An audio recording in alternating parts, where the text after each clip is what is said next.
Friday night football from the Channel 2 Sports Zone, presented by the Georgia Lottery.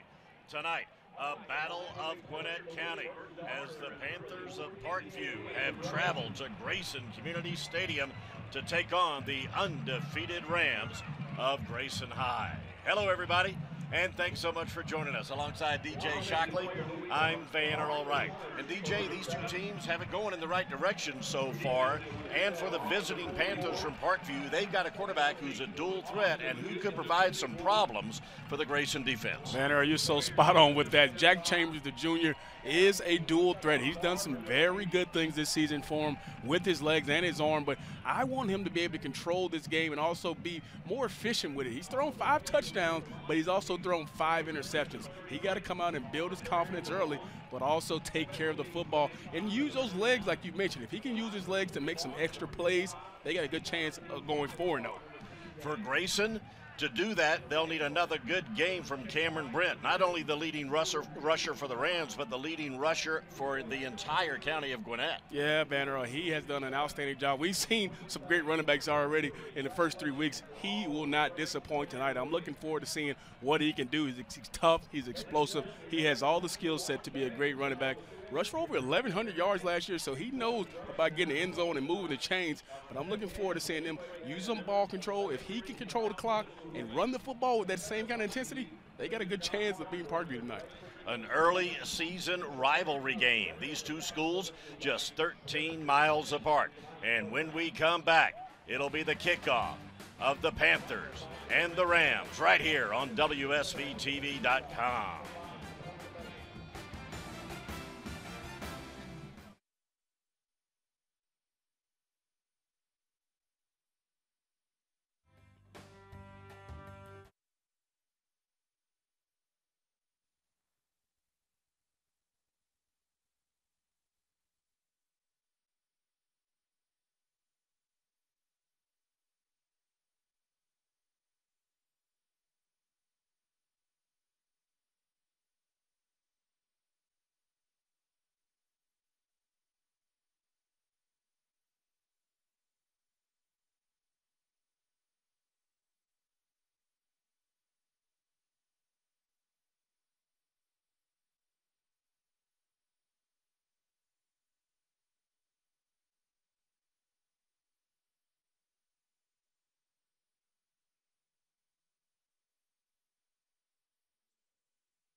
Back at Brent Moody Field with a home team, the Grayson Rams, undefeated, 3-0, getting fired up and looking to make it 4-0 against their Gwinnett County and Region 8 rival.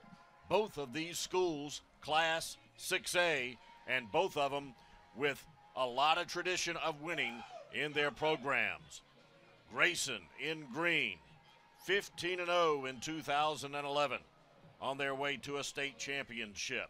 And Parkview, 4 state championships in their history, including 3 consecutive years, 2000, 2001, and 2002, that was highlighted by a 46-game winning streak. Yeah, these are 2 programs that are used to winning. Winning is not scarce around here, and they expect it to continue. They do a great job in their feeder system. Kids coming up, and did you see Grayson coming out now, excited about the opportunity to play against an undefeated Parkview team? It should be exciting tonight to see what happens. Both teams want another win. Absolutely. Grayson led by a sophomore quarterback by the name of Chase Bryce. Number 2, as you see the Panthers take the field here at Brent Moody Field. Looking a lot like that team in the upstate of South Carolina. That team you don't like to say too much, huh? No, I don't like You don't like to mention their name too much? No. You don't have a problem because your team took care of them. Yeah, we did. We did. So it's quite all right, and we're going to leave the college stuff out of this for not. tonight. No, we're not. We're going to talk strictly Parkview tonight and Grayson. You know, Grayson has defeated Parkview 7 out of the last 10 years, and that kind of reminds me of the way Carolina's handled Georgia 4 wins in the last 5 years. The broadcast hasn't been on for more than 5 minutes, and you're already going to your side. I give you that for 364 more days. You have that bragging right. So there's not much I can do about it, but tough game, tough loss. Second year as broadcast partners, and you had our number last year, so I got to make up for lost time. Moments away from the kickoff. Parkview, the visitors, in white and orange. They won the coin toss. They deferred to the second half. Grayson will get the football to start off this contest. Eric Autry, number 24, a 6'2", 170 pound senior kicker, will get it going for us here in Gwinnett County. Into the end zone and an automatic touchback. Back deep with Cedric Assay, a senior wide receiver and one of their main weapons. But Chase Bryce, just a sophomore, 6'3", 190 pounds, a completion percentage of 66%, 6 TD tosses so far for Chase Bryce in green, DJ. Yeah, Chase has done a good job this season for him. Obviously, they're 2-1. He wants to get on the winning streak and keep it going, but tonight's a big test for him versus a good Parkview defense that doesn't really give up a lot of points. Starting off in the gun, joining him in the backfield, Kaminsky Flint. They hand it off on the jet sweep to Cedric Assay, and he is dumped in the backfield. That'll be a loss. Stopped by Stephen Moy. Yeah, good job with Stephen Moy holding the edge there. He's their what they call buck linebacker on the outside who tries to keep contained. Good job. They're trying to get one of their playmakers, Assay, on the corner, and a good job of keeping that edge and playing tough. Coach calls Moy an intelligent and hard-nosed linebacker. Loss of 3 on the play. It'll be 2nd and 13.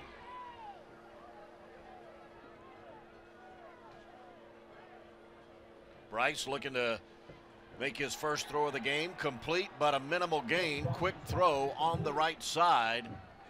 Complete to Assay. Nothing but they went 3 by 1 there, 3 receivers to one side, backside by itself, and run 5-yard stops, hitches, give him a good completion, try to get him to a manageable 3rd down, but still 3rd and long now. 3rd and 9. Just underway here at Grayson High School. 3rd and 9 for the home team. Quarterback Chase Bryce looking for an offside call against one of the defensive linemen up front, Neil Wimpy, but that did not happen. In the backfield is Flint with Bryce, and now a whistle blows the play dead. Ooh, I think they look like he got the timeout in right before. Yes, he did. The delay of game. Head coach Mickey Kahn in his 13th year here at Grayson realized the play clock was running down, so he burns the first timeout of the half for the Grayson Rams. And we talked about Chase being a sophomore, but you got to expect him to be able to watch this game clock. You got to see him. They got him on both edges of the field at the end of on the outside. They got to be able to see these game clocks running down. He was trying to change the play and get guys lined up in the right position, but good job with Coach Kahn getting the timeout. You see Mickey Kahn there. You see Coach getting the timeout before they had the delay of game call. Parkview's head coach, Eric Godfrey, in his first year. A rare opportunity for him to come back and be the head coach of the football program at the high school where he went to high school. Young guy, graduated from high school in 1994 out of Parkview. 3rd and 9 after the timeout for Chase Bryce. Looking to throw, looking downfield. He's got a man, caught. That's Hunter Schuessler.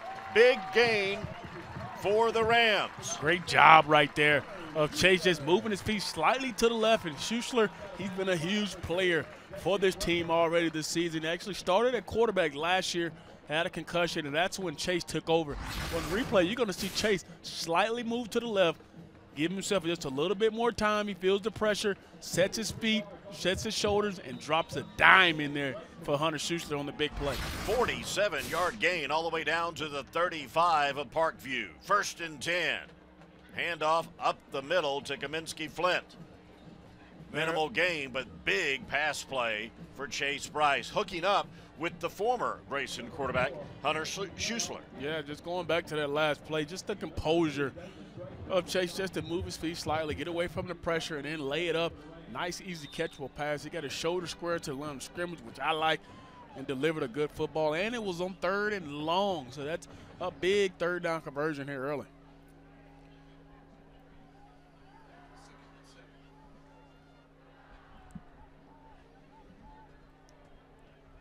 Early first quarter here at Grayson High, and the Rams, the home team, on the move. Bryce stepping around in the pocket, has a man, caught. Cedric Assay, touchdown Grayson. Big play, nothing but a big post on the outside, one-on-one. Cedric Assay, man, you got to remember, he's a track guy, Van Earl. He ran 10.5 in the 100, so he's going to run by a lot of people and make some people miss. He's done a great job already so far. They want to get him the football, and you can see him run by. He had his guy beat by at least 6-7 yards. 32-yard scoring play for the 3-0 Rams, and they're off to a great start. Chase Bryce will be the holder. Austin Hoyt is the place kicker for the Rams. Up and through. So with 10:02 remaining in this contest, in the first quarter, the Rams jump out to an early lead thanks to a 32-yard touchdown toss from Bryce to Assay. Friday Night Football presented by the Georgia Lottery on WSBTV.com.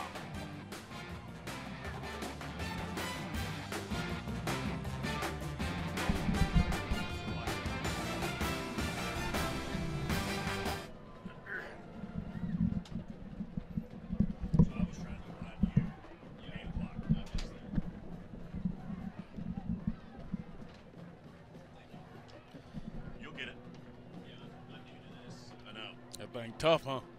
It's moving fast, huh?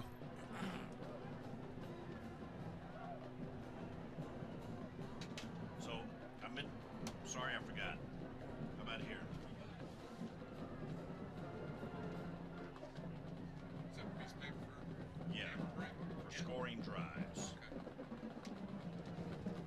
Like how many plays? How many plays? How many yards? Help me out. Plays, yards, who it was.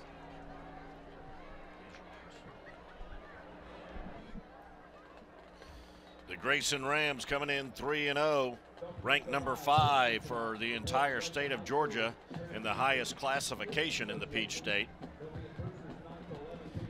And they were looking good. Just 5 plays needed in 1:58 seconds, capped off by a 32-yard TD toss from Bryce to Assay. Yeah, very impressive drive, taking some shots, big 3rd down, coming up play by Chase Bryce on that particular down, and then laying it out with big, fast receiver Cedric Assay, who's actually committed to Miami of Ohio. Danny Conlon handles the kickoff duties. Austin Hoyt handles the field goals and PATs. Conlon boots it away.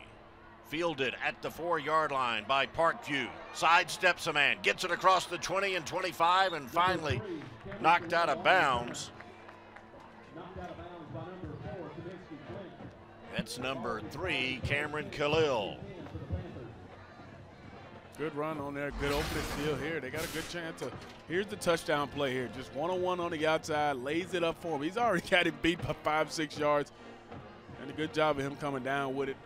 Big touchdown play, good opening drive. That's a good fast start that you want if you're Grayson, especially on the road. That was a linebacker, Ethan Walton, trying to cover Assay, and that's a matchup Grayson will take all night long. Our referee is David Quilliams. Yeah. And the umpire, or one of the line judges, is talking to Parkview head coach Eric Godfrey on the far sideline. That's the reason for the delay.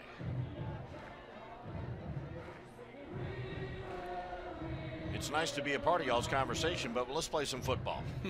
Y'all can make lunch plans later. Less than 10 to go, and Parkview has their first possession of the game. Quarterback Jack Chambers Handing it off left side. That's Cameron Watson, the ball carrier. A 5'8", 190-pound senior. Had 106 yards last week, averaged 8.2 a carry. Yeah, he's done a good job for him. He's a lecture back for him where they want to get the ball to a lot. They're going to have to pace him as well as Jack Chambers when they run that zone read dive option. 3-yard gain, 2nd and 7 for the Panthers. Incomplete. Chambers looking down the left side. Pass was well short. Yeah, he got some pressure from Mikael McDaniel, number 91, defensive end for Grayson, barreling down on him as he's about to throw that football. But here we are, about to be 3 and out already. It's 3rd and long 7. Can they come up with a big 3rd down as well? You see Justin Young, the defensive end there. You see the stats. He's been good for him all season. Coach talks about his durability, the things he does well for this Grayson defense. 3rd and 7 for the Panthers, and quarterback Jack Chambers looking to throw, looking left, now chased out of the pocket, trying to fight away and cannot. Taken down by Justin Young. Good timing, DJ, on the featured defensive end. That's his 3rd sack of the season. Yeah, it's always good to see a Georgia commit making some plays out here tonight. That's an outstanding job of him of getting some penetration up, and you see the man's hungry. Justin Young is hungry. You see him doing the eat it sign. But he's an outstanding player for him. Coach talks about he's a good run stopper. He plays double teams really well and done a decent job pass rushing. That time he did an excellent job. There is Justin Young. His dad, Andre Young, spent some time in both the NFL and CFL. Kicking it away, Eric Autry. Number 32, Evan Sturgill, signals fair catch and will take it right at midfield. So great field position for the 2nd offensive possession for the Rams. And, you know, going back to the sack Justin Young had on Chambers, we should point out that the regular right tackle for the Panthers not playing this week. And Brooks Britt, who usually starts at right guard, moving over a spot. And maybe not yet accustomed to that pass rush, especially from a kid like Justin Young. Yeah, you're totally right about that. And this game is going ideal for Grayson, especially being at home. Jet sweep to the left side. Jordan Hightower, and just wheeled and thrown around in the backfield. Big loss for the Rams. Just about everybody. And they say it's a turnover, and it is. It's a fumble, and the Panthers take over that jet sweep. Not good at all for the Rams. It'll be Panthers football inside the 40 of Grayson. Yeah, Cameron Khalil, the cornerback for Parkview, comes up with the play there. We can check the replay out, and you see as he's trying to make extra yardage, they got him right now. Just take your loss, but he coming in late, and you see they knocked the football out late there in the down. Good job of number 56, Neil Wimp, getting his arm in there to deflect that football, and a good chance for Parkview to get on the board here after a subpar start on both sides of the ball. Also credit number 21, an inside linebacker for Parkview, Stephen Moy, with the initial hit. 1st and 10 for Parkview, and the whistle blows the play dead. Referee David Williams, 5-yarder against the team in white. We always mention staying ahead of the change, Van Earl. Right now, you got a big turnover. Usually you take a shot at the turnover, but they decided to run it, and you got a illegal procedure called. Now you're behind the chains, trying to fight back to get into manageable 2nd and 3rd down. 1st and 15, now from inside the 45-yard line. Chambers, poor throw, well short of the intended receiver, number 7, Tyler Fleetwood. Yeah, he just doesn't get enough on the football. They tried the dive option where he has 3 different reads on it. He can give it to the running back, he can pull it, or he can actually throw it. You see Fleetwood there play. They want to get the football to one of their faster guys on the field. Has been productive for him, 3 touchdowns on the season. But they ask him to do a lot of different things for this offense and expect him to continue that tonight. Fleetwood split out wide left, and that throw well over the head of the intended receiver, number 13, Blake Bills. So right now, Jack Chambers is lacking in accuracy so far on 4 passes. Well, a lot of the problem is Grayson is getting a lot of pressure up front. They're penetrating this offensive line of Parkview, and Coach talked about his offensive line having 5 new guys come in and start, but they've had a good season, but so far, the defensive line of Grayson is dominating the offensive line of Parkview right now. It'll be 3rd and 15 for the Panthers. 8 minutes, 15 seconds remaining in the first quarter. We thank you for joining us on another Friday night here on WSBTV.com. Chambers looking to throw, and again harassed, and again taken down by Justin Young. Great closing speed by number 57 in green, his 2nd sack of the night, 4th of the year. Well, here's the thing. They're going to have to find some help for Brooks Britt over here on this right side. I know he's used to playing guard like we just mentioned. He's playing tackle. They're going to have to get him some help for Justin Young because he's used to getting to the quarterback. Being one-on-one over there, that's not a really good matchup for Parkview right now. They got to chip him. They got to find a way to slow him down, or it's going to be a long night for Jack Chambers. Parkview unable to take advantage at all of the forced fumble. In fact, they go backwards after the turnover, and they're forced to kick it away. Eric Autry handles the high snap. Flag flies on the play. Sturgill waves fair catch, but it goes over his head. He touched it. Parkview recovered it, and they'll mark it right at the 1-yard line. Fielded poorly by Evan Sturgill, but there is a flag on the play. Oh, wow. Wow. Oh, my. And it's coming back because the flag is against Parkview. Wow, what a huge mistake for Parkview. Chance to really capitalize on 2 turnovers. But unfair right there. That's unfair for Parkview. Sorry that happened for them. Wow. All right, that's a shot in the gut right there. Yeah, Grayson's living by the scrape of the teeth right now. You got to do a better job of fielding that punt, though. You call fair catch, good job, but you gotta field it, especially back in deep inside your own zone. So they'll have to re-kick it. Second big break that Parkview's unable to take advantage of, and it occurred in less than 3 minutes of game action. Once again, Audrey lined up and boots it away. Let's see how, well, Sturgill's not back there this time. Head coach Mickey Kahn sat him down and brought out Jordan Hayes to field that punt. And he just stayed away from it. So it'll be Grayson 1st and 10 at their own 15-yard line. Grayson had a pretty good first drive. Second drive, not so much with the fumble, the miscue up front, giving the football up on a jet sweep. Now, you got to find a way to get something else going, produce some stuff like you did in that first drive. They did a good job of throwing it. You got to wonder if they're going to come back to it here early. Again, the starting quarterback for the Rams, just a sophomore. 6 TD tosses on the season through 3 games. This time they keep it on the ground. That's Cameron Britt, number 33. And as head coach Mickey Kahn told us, DJ, it's not often when number 33 goes down on the first contact. Yeah, absolutely right. He spoke so highly of Cameron, saying, hey, once he gets going, it's tough to bring him down. You see, he's a short, little stocky guy, but he's done a good job of rushing. Last year, over 1,100 yards rushing, so he's done his fair share of carrying guys once he gets it. And came in as the leading rusher in Gwinnett County with 438 yards through Grayson's 3 wins of the season so far. Less than 6.5 to go. Rice continues to work out of the gun, looking left, complete on the left side to Asay, tackled just shy of the 30-yard line. Cameron Khalil with the stop. Well, early it's been the Bryson Asay show, just getting him the ball over the field. We're talking about him being the fast guy of this group. He's 10-5 and 100, committed to Miami, Ohio. He got a 99-yard kickoff return called back versus Archer, so he can go the distance when they get it to him. Absolutely.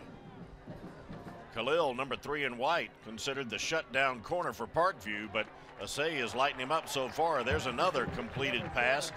The second one to Schuessler, the former Grayson quarterback, a 6'4" senior. His 7th catch of the year. Yeah, this is just beating him to the punch here. Nothing but a quick slant on the outside. He's practically uncovered. The safety is playing 12 yards off. This is an uncovered look. Snap the ball. Bryce shoots it to Schuessler real fast. No pun intended, but shoots it to him really fast. Picks up positive yards. Moving the line of scrimmage to the 46 after a gain of 18. Bryce, another quick throw. That one ruled incomplete. Too low, it bounced off the turf. They came back and ran the exact same play, but went to the outside guy. He's coming in on what we call a 5-yard in route. And they're just doing some short, methodical stuff, and then like I'm probably going to go deep on you like they did in that first series. But a good job of getting him some easy completions outside. 2nd and 10 for the Rams and quarterback Chase Bryce.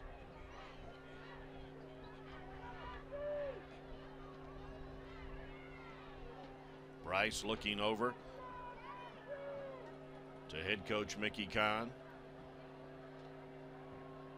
Bryce, the play fake, and oh, he had Asay wide open as Asay juked Khalil, and Asay was headed to the house if the quarterback and receiver had connected that time. Yeah, they went on what we call a skinny post, a bang-aid on the outside.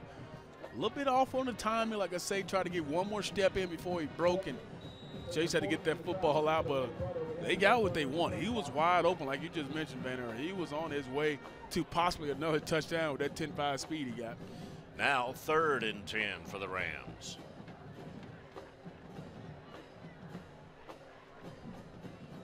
Bryce double checking with his running back Kaminsky Flint. Beautiful pocket for the Rams. Bryce going deep and again trying for a say, but too far for number 8 in green. So Grayson will have to kick it away on 4th and 10. Not bad. They had exactly what they wanted. One-on-one coverage on the inside. Asay, your fast guy running through the middle of the seam. A little bit more air, maybe runs under it, but pretty decent coverage on that play, forcing the incompletion. First punt of the night for Grayson. Their kicker is Austin McGugan, number 61. 2 men back deep for Parkview. Good snap and good punt by McGugan. Fair catch, signaled, bobbled a little bit, but caught at the 21-yard line by number 20, Micah Whitley. So Parkview will once again have an opportunity to get things going. They have struggled so far through this first quarter. Yeah, that's an understatement. They went back. They had a big penalty to get the football. Then they had another penalty. They just pushed themselves back on that live drive. They had great field position and just could not capitalize on it. You got to see if they try to get some stuff going here in this drive. They need it badly. They definitely do. No rhythm so far for the Parkview offense. Junior Jack Chambers, the quarterback, nowhere to go for his running back, Cameron Watson. Stopped cold at the line of scrimmage. Yeah, they got a gang of guys in there stopping him. You see Mikael McDaniel, Chris Martin, Justin Young. I mean, they got a lot of guys inside making some plays for him. The inside linebacker, Daniel Fennell, he's offered by a lot of SEC schools. So they got a lot of playmakers on this defense, and they're flying around, not giving Parkview much of nothing right now. Less than 5 to go in the first period here in Gwinnett County. Lenny Gregory trying to get his defense set. Former defensive line coach for head coach Mickey Kahn, now in his 2nd year as the DC for the Rams. I think Parkview's going to have to open it up. They're trying to run it inside. That's not really working for them. They got to find a way to get Jack more comfortable in his system. Bobbled a handoff, and Watson's lucky he didn't fumble that football. Nailed at the line of scrimmage by Denzel Wright, number 44, a 6-foot junior. Denzel bringing the hat to the party. I'm talking like stopping that play cold. He's a good-looking linebacker. You see him. He's a stout guy in that middle. Like I just mentioned, they're trying to run in the thick of this Grayson defense, and watch him come up and stick it. Stick him. You kind of fumbled that football, too. So like you mentioned, lucky enough he held on to it. Denzel Wright, a week ago, 23 tackles in Grayson's victory. Chambers rolling to his left, looking for a target and almost picked off. Stepping in front was Mel Jenkins, the senior strong safety for the Rams. And once again, Parkview's offense non-existent. Yeah, Mel's going to see that in his sleep that I look at him. He's seeing it right now. That ball was perfectly thrown, but to him. Perfectly thrown. He had a good chance to take that interception, possibly go to the house with it. Unfortunate, but hey, good job with their defense coming up with another stop. Parkview's offense is pretty non-existent right now. They haven't done anything successful right now. They got to find a way to move the football, to move the chains, unless Grayson's going to be playing on their side of the field for the majority of the night. I was expecting a lot better offensive performance than this so far from Parkview. They came in averaging 35 points a game and averaging 18 first downs a game. But so far, nothing from the Panthers. Autry kicks it away. Fair catch signaled by Jordan Hayes, and he fields it right at midfield. So once again, fantastic field territory for Chase Bryce and the Grayson Rams. Yeah, Grayson's had pretty much great field position the majority of the night. It's been at least 30+ every single time they get the football. They got a good chance of putting more points on the board right now. It seems like they have stopped themselves more than Parkview has stopped them. So Chase Bryce is looking forward to another chance to throw it around. You got to look for number 8. Find him. You see Chase Bryce on the season. Done a pretty good job throwing the football. Been pretty accurate. He's done a good job with it tonight. He has to do that if they're going to continue to be productive. Quick wide receiver screen to the right side. Complete to David Stinson. 5'11" senior, his 7th reception of the season. David's going to learn quickly. Once you catch those type of screens, you got to get up and get back outside. You got guys coming from the inside, pursuing from that inside. If he doesn't get back outside, it's going to happen just like it did. Pickup of only 1, so 2nd and 9 for the Rams at the 49 of Parkview.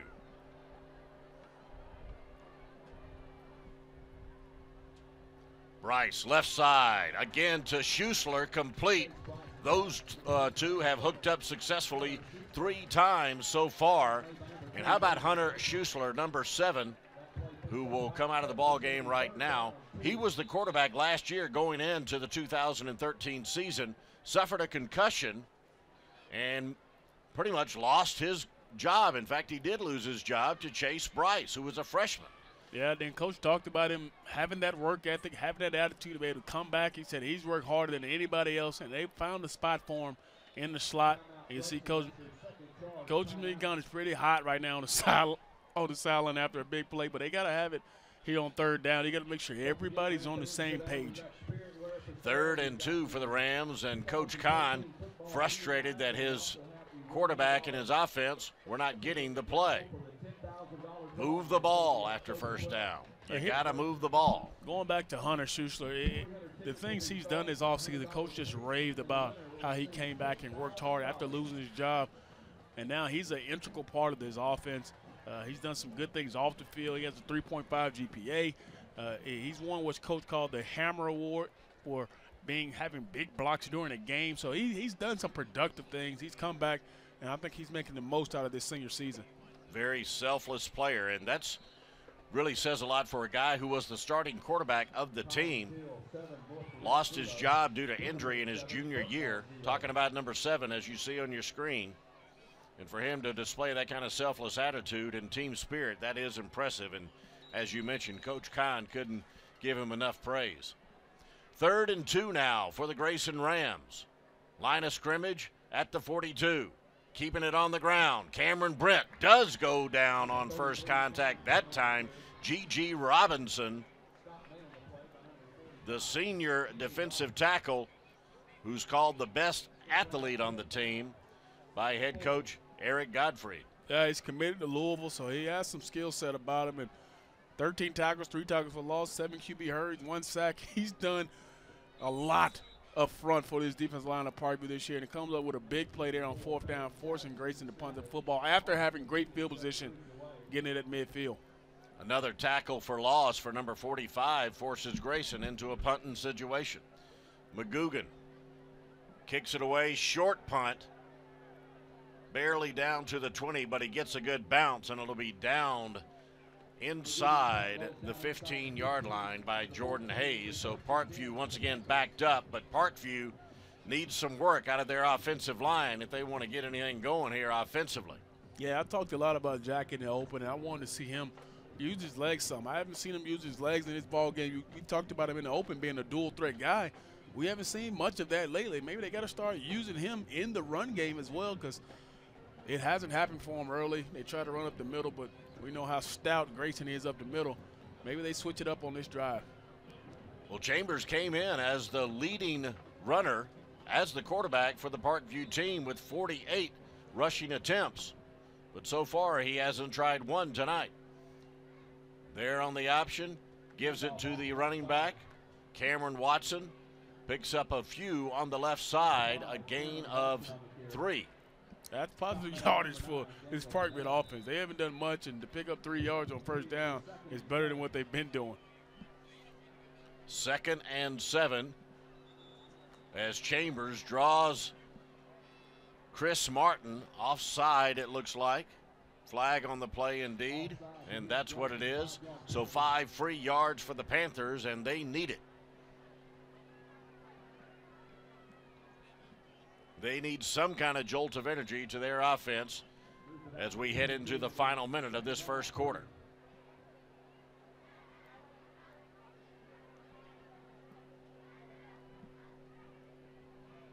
Second and 2 for the Panthers. Chambers stepping up and then immediately going down. Surprising. Gotta wonder what's going on in the head of number 8. Just not showing any interest in running the ball at all tonight. Yeah, he had a lane there to get open and move the chains and pick up the first down. I'm not sure if he was aware of he only needed 3 or 4 yards to get the first down, and he went down early. He has no change. He got to get the first down. Big third down. 3rd and 2. Final seconds ticking away here in the first period. Much needed first down for Parkview. Quick screen, passes low. Intended for Segree Shuttleworth. That'll be incomplete. And deep in their own territory, even though it's 4th and 1, you got to wonder if Godfrey is going to kick it away or go for it. Oh, no way he can go for it down here. They've shown no sign that they're going to be able to get 1 yard. Yeah, and that play was all on Jack there. That play had no chance of success because he bounced it out there to the receiver. He has to do a better job of finding it out there, giving his guys a chance to get up and make a play. But this has been disappointing for Parkview offensively. I know it's not how they wanted to start it here in the first quarter. 16 seconds remain in the first period. And I believe this is the 4th punt of the game for Eric Autry. Jordan Hayes back to receive. Signals a fair catch just inside his own 45-yard line. So the Rams will have a chance to run one play, and that would probably do it for the first quarter. Surprisingly enough, we're talking about the Parkview offense struggling, but Grayson has had plenty of opportunities, and they have only 1 score on the night. Very true. They haven't done much besides that first drive. They had some guys open. They've been able to move the football a tad after that first drive, but other than that, this has been a defensive struggle early on both sides of the ball. There's Coach Mickey Kahn in his 15th year at Grayson, coming off a very surprisingly disappointing 2013 when they went 4-6 and missed the playoffs. Bryce going deep. He's got a say, and just beyond the outstretched hands of number 8 in green. Parkview better back up. That's all I'm saying. They better get a safety back there deep because Grayson sees something right now, and eventually they're going to hit one of these, and it's going to be lights out for Parkview. He's running wide. Well, he's not wide open. He's just running a lot faster than the corner on the outside who's covering him, which is they actually got number Khalil. 3 on the outside. Yeah, Cameron Khalil, who's one of their better cover cornerbacks. He started as a sophomore as well, so he's done a good job. But right now, he can't keep up with the fast Asay. Final play of the first quarter, handoff to Ernest Tiller. Stop cold at the line of scrimmage. No gain, and that'll bring us to the end of the first period of play. Grayson leading the Parkview Panthers 7-0. You're watching Friday Night Football from the Channel 2 Sports Zone, presented by the Georgia Lottery on WSBTV.com.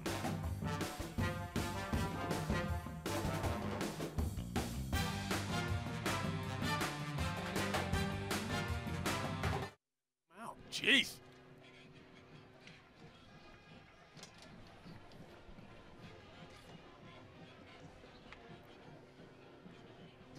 Okay, that's You good. can turn that on. Yeah, that's good.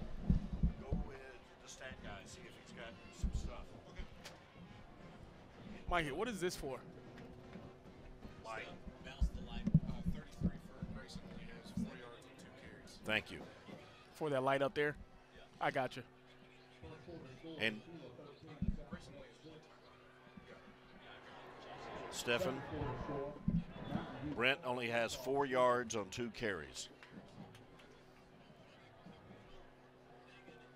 Cameron Brent, 4 yards, 2 carries.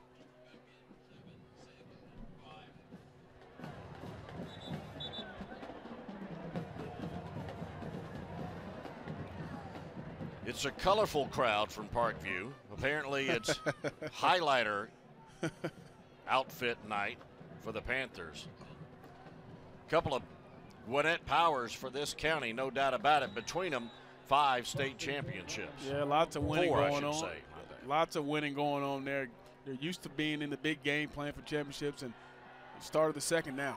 Finally, some pressure on Bryce, trying to get out of it, and finally taken down.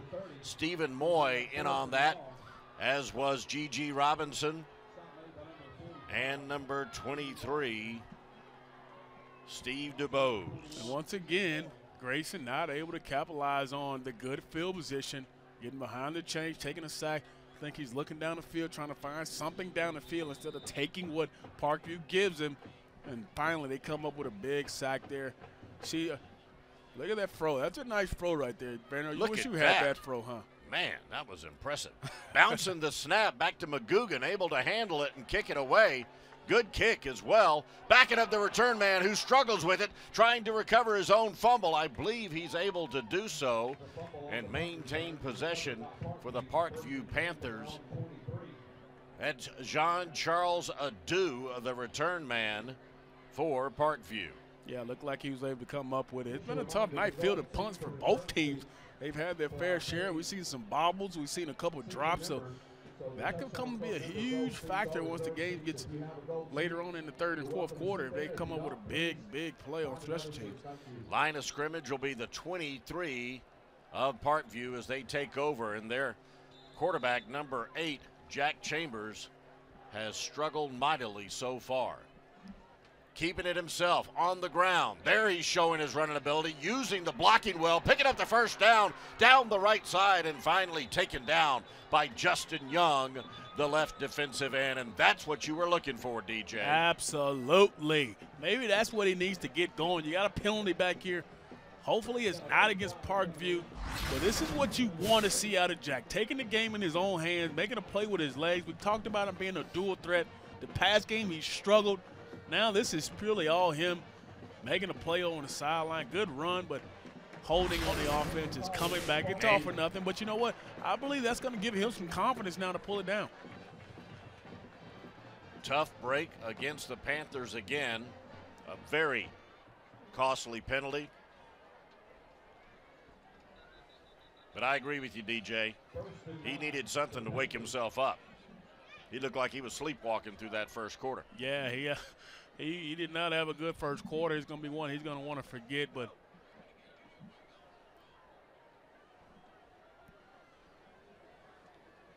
I just love it when the referees have a discussion. I know they want to get it right. But let's go, fellas. 1st and 9 for the Panthers. Line of scrimmage, their 24-yard line. Cameron Watson in the backfield with Chambers. Chambers looking to his left. Complete this time. Blake Bills, the receiver. He steps out of bounds, close to a first down. See, man, I just talked about that run being very critical for him. He just had the similar throw on the last series, and he bounced it out to him. Look at this throw. This throw is something, had something on it. He put it out there and gave his guy a chance to throw the football. That run was what he needed to get his confidence going in the second quarter here. 2nd and 2, and here comes Chambers running the football again. Right side using his block, but good step up and good shedding the block by number 3. That's Mel Jenkins for the Rams. That was a good play. Yeah, Mel did a good job of getting off the block. He was getting blocked early, but he got off the block, shed it like you just mentioned, Van Earl. But they still able to pick up the first down, but picked it up off Chambers' legs. He's feeling better about himself now, you can tell. 1st First down of the game for the team in white and orange, the Parkview Panthers. Surprising since they came in averaging 18 first downs a game through their 2-1 record so far. Handoff to Watson, big hole up the middle, breaks outside on the right, crosses midfield. He's down to the 30 and tackled from behind. Adesola Abasoy tracking him down. Huge gain of 36 yards by Cameron Watson thanks to a big hole on the right side. It's amazing what one first down does for an offense. It gets the confidence going, and now you see holes now. These are holes you didn't see in the first drive. Now you got big holes and good run. Now they're moving fast. Definitely picking up the tempo. Chambers again. And gang tackled by 4 or 5 Grayson Rams. But boy, are you ever correct, DJ. A first down and Chambers running the football. Now they look like a totally different offense. Yeah, this is an offense that did nothing in the first quarter. They looked totally different in the second quarter, mixing it up with a little run, little pass. But the difference has been that man you're looking at right now, Jack Chambers, using his legs to get this offense moving. Now I think his other teammates are feeding off it. Now 50 carries on the season for the Parkview quarterback. Play action, pass complete to Tyler Fleetwood down the left sideline line. Good gain and good enough for another Parkview first down. And that's where when you have a dual threat quarterback, this offense becomes so hard to defend. He can give it, he can pull it and run. And then just when you think you got him trapped in, he throws it out to his receiver to make a play. This offense is starting to click a little bit more. First and 10 in the red zone. Watson with it.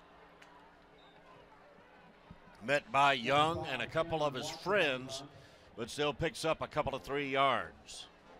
Not bad on first down or second down. Now you gotta find plays like this. You gotta keep a defense honest. You've been going to the perimeter, going outside, inside, outside, getting to the corner on both last few plays. Now a chance to try to gut him up the middle, but good job of moving the pile a little bit there.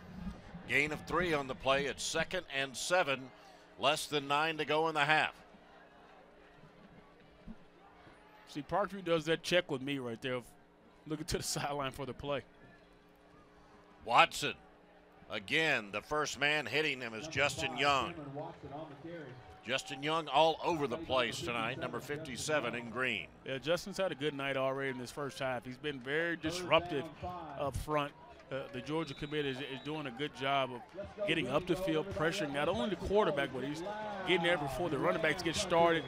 Huge third down right here. You got to wonder if this is 4-down territory for Coach Godfrey.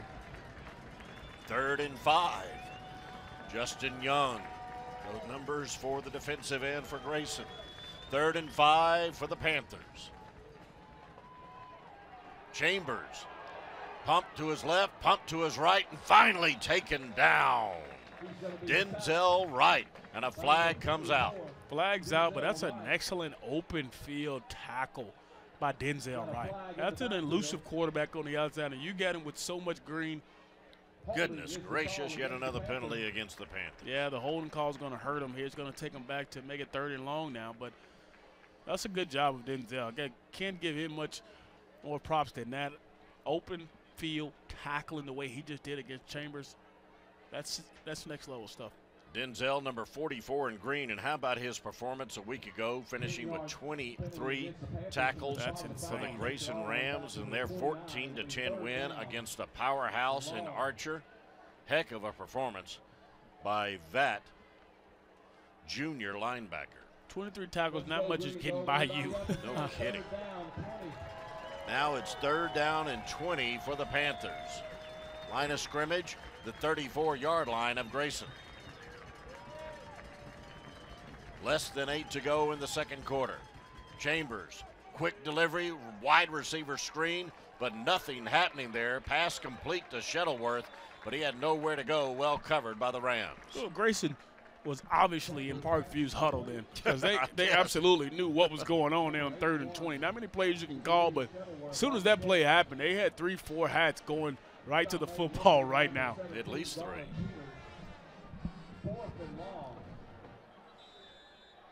Oh, trying a long field goal here. So Godfrey sending out his field goal kicker, Eric Autry.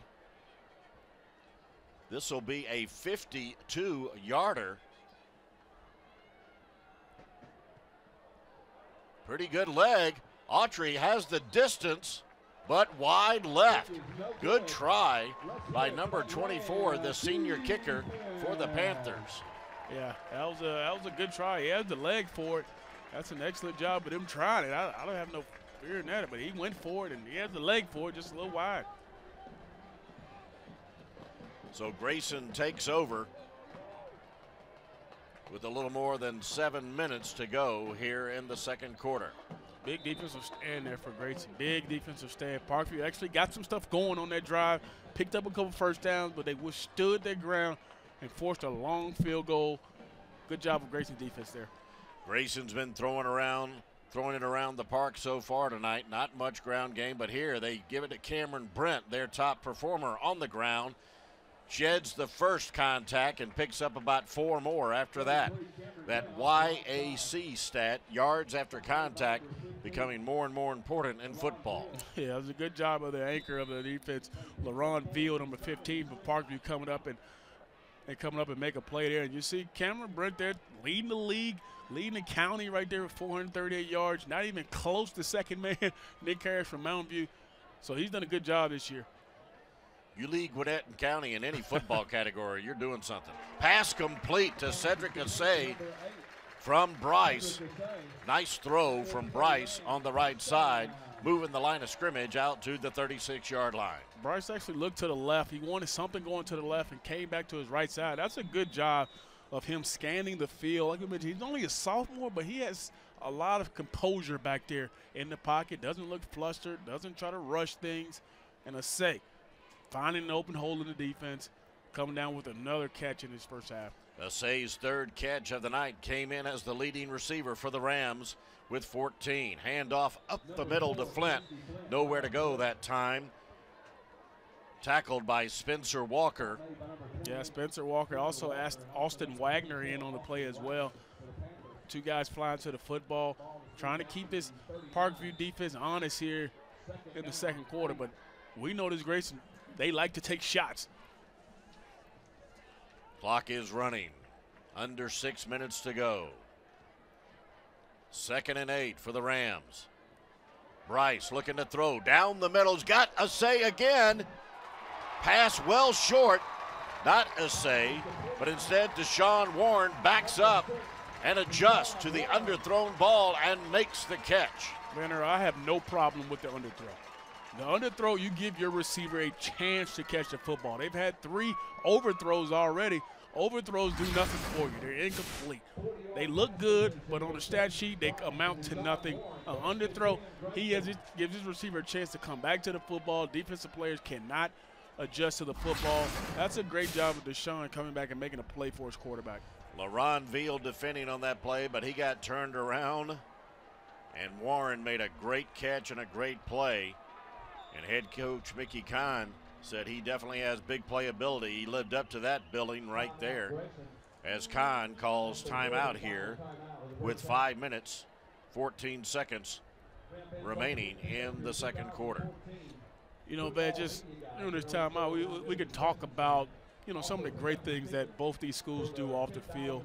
Grayson, as you see, before the game, we saw so many of the feeder league teams come out on the field, and you know, coach talks about they do a great job throughout the offseason, guys going out to their games and, you know, just teaching these kids and showing them that, hey, they are part of this community. This is a Grayson community that, you know, they just thrive on the kids just moving up in their program, and that's why they've been so good for so long.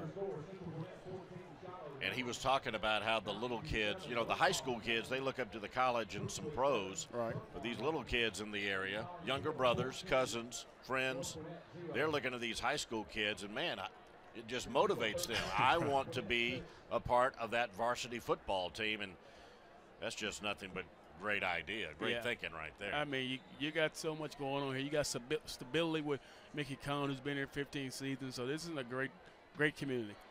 Hand off to Flint, left side. Chased in the backfield and dropped for a big loss. Even though he never went down, the referee blew the play dead. They'll mark it at the 29-yard line. You know, that was a great job by number 23, Steve DeBose, who actually stretched that play all the way out, forced it all the way to the sideline. Allowed other guys to float to the football. But it's like you got a personal foul here. On defense is going to give Grayson an outstanding field position, moving closer towards the goal line. So the good defensive play by Parkview was a loss of 8 yards, but now it looks like that good play will be wiped away as well. Parkview has been their own worst enemy, no doubt about that tonight. A third costly penalty against the Panthers, if it indeed is on the team in white and orange. Yeah, if you're Parkview, you got to be disappointed that that great play is going to be negated by a personal foul penalty. All right, grab the face mask. Eric Godfrey, the head coach for the Panthers, is going to have some words to share at halftime.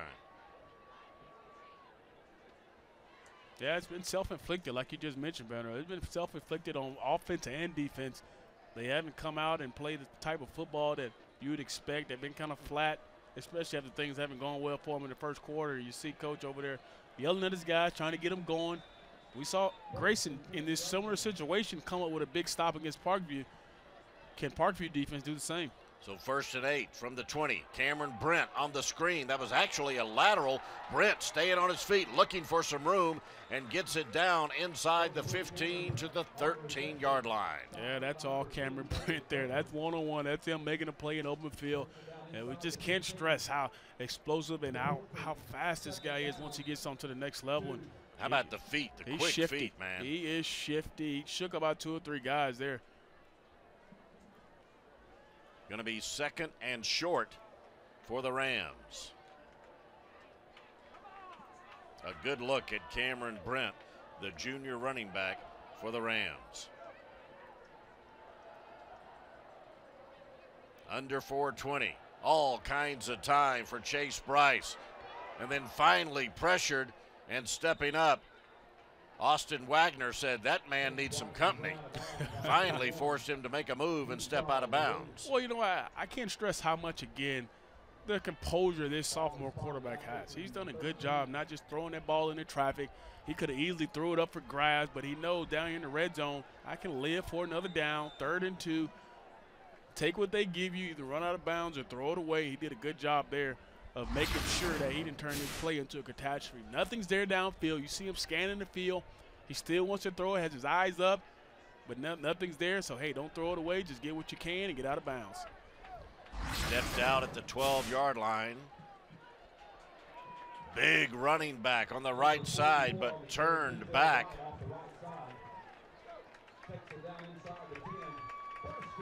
That is Denzel Wright getting a rare carry. Well, you know what? Regular defender. He's been over there, been a tackling machine. Coach said, hey, I'm going to throw you a bone and pick up a first down for us. And look at him. He's a monster back there. He is a monster. I mean, come on. I would want to give it to him, too. Who's going to want to tackle him? 6 foot, 235 pounds. That is a thick human being. Yeah, he's going to run over a lot of people once he gets to football. Picks up a first down, so it's 1st and goal inside the 10 from the 9-yard line. And there goes Denzel Wright again. Bulldozing inside the 5. Finally taken down by Kyle Atwood, a cornerback. And Kyle might be feeling that hit for a while. I mean, you got a big back like Denzel who's running the football twice in a row on you. He's gonna wear you down. You got a big offensive line up front. You got a couple guys who first-year starting. They're doing a good job right now of mixing the run and the pass. Timeout by Grayson. They want to figure out what their best play is down here in the red zone and make sure they tell everybody, make sure you can take care of that football. 3:47 to go in the second half. Parkview's defensive coordinator, Chris Wagner.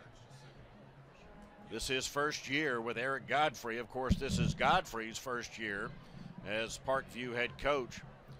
Wagner's been around in coaching in high school football for 4+ years. Coming in, the Panther defense was giving up 29 points a game. So far, they're lucky they've only given up 7. And you look at Coach talked about, Coach Godfrey talked about this team, their front seven being the strength of their defense, and right now they're bending. They haven't broke yet, but if they can come up with a big stop right here, it'll be well worth it.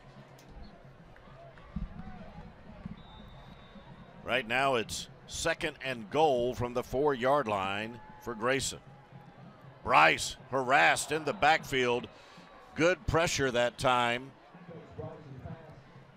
Looked like number 33, Blake Manuel, with the pass rush. Yeah, nice play call right here. They actually had exactly what they wanted.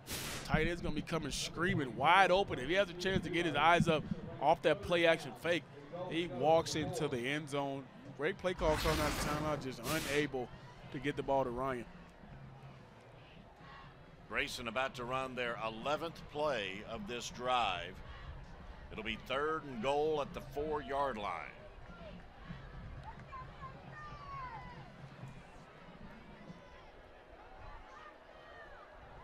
Gotta say, to the bottom right. Bryce scrambling around, looking for some help, throwing it to the back of the end zone and throwing it away. That's a senior type of play right there. That's a senior type of play there, getting himself out of trouble. He's kind of mad at himself that they weren't able to come up with it.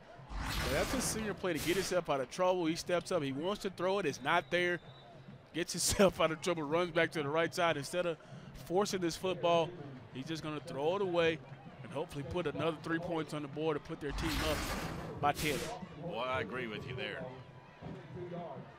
He definitely has not looked like a sophomore at all. On to try the field goal, Austin Hoyt. Up and through. So Grayson gets on the board for the 2nd time in this game. And with 3.5 left in the 2nd quarter, Grayson extends their lead to 10-0 over the Parkview Panthers. Friday Night Football presented by the Georgia Lottery on WSBTV.com.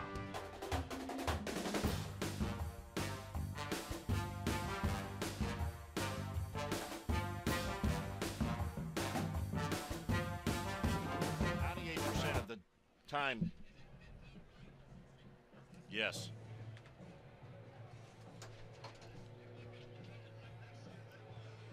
Yeah, on our chart, it hasn't met an inside linebacker. Okay, are we coming back on camera? Okay. At halftime, right? Right before halftime? Okay. Right before halftime. Right before halftime, they will. They're going to come back up here right before halftime. So if you want to set it up, that's fine. Yeah.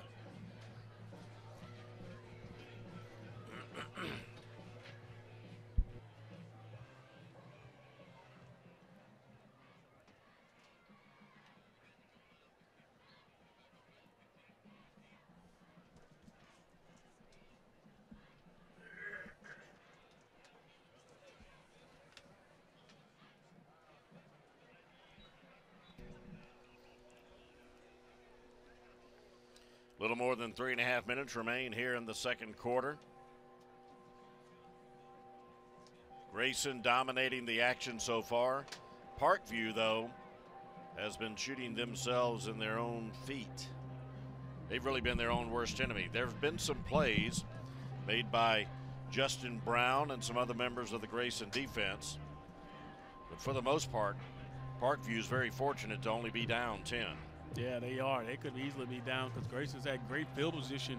They've had at least 2 or 3 possessions where they got the ball in midfield or better and just haven't been able to capitalize. But Parkview's had one good drive in this ball game and still was unable to capitalize on it.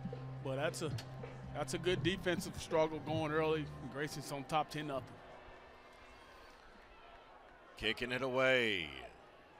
Austin Hoyt fielded inside the 15-yard line and wrestled to the ground right there at the 15 by a host of kick cover guys for Grayson is number 9, Jonathan Boyd.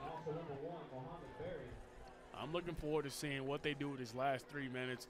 If they allow Chambers to open it up and throw it down the field. I know he used his legs on that last drive, but he also threw it well a couple of times. So I think he's starting to gain his confidence here late in the 2nd quarter, but he's going to need more of that confidence if they're going to try to get some points before the half. There is the Parkview quarterback, Jack Chambers, number 8. 2 timeouts remain for Parkview. Cameron Watson in motion. Chambers throws it out to Watson, takes on a defender, rocks his world, and moves down the right sideline. That was Mohamed Berry, who was left in the dust of Watson. Yeah, Watson gave Muhammad everything that he had, and he gave him a little bit more. Muhammad was unable to come down with that tackle. But Parkview looked like they got some up-tempo stuff going here, trying to move fast. Gain of 6 on the play. It'll be 2nd and 4 for the Panthers. Again to Watson, stopped in the middle. There's Wright again, joined by Mikel McDaniel. Yeah, those guys, the usual suspects are there again, but that play was made by the nose guard, Chris Martin, number 55 there. He's the guy who plugged that gap, got the first initial penetration, and was able to stop that play before it got going. So the usual suspects were there, but started by Chris Martin. Timeout blown on the field. Referee David Quilliams. It's got a little equipment issue for Cameron Watson. Number 20, Micah Whitley, will come on in relief. 3rd and 4. 2:43 to go. Play fake for Chambers. A rocket over the middle intended for Shuttleworth. In and out of his hands. That was a strong throw. Yeah, he's got to catch that. You see Jack Chambers is barreling down the gun there with the pressure from Jack Young. Look at the pressure there. Young coming in his face. He's standing in there throwing that football. That ball hits him right in the chest. Come on. He's got to come down with that. He's got to make a play for his quarterback when his quarterback is struggling a little bit throwing the football. Shuttleworth got to make that play. Especially since it was 3rd and 4, and now they're going to go for it. 4th and 4. 2:41 to go. 1 timeout remaining for the Panthers. Chambers looking to the sideline. And now a timeout called by head coach Eric Godfrey. That's their last timeout of the first half. When you're struggling as a quarterback, you got to have guys around you who can pick you up. And right now, Parkview's skill players have not done that for Jack Chambers. He's going to need some help, especially here in his first half. He struggled a little bit throwing the football. He used his legs a little bit better. But guys like Shuttleworth got to come up with big plays like that. Looking for Garrett Fowler, some of the guys who made some plays for him.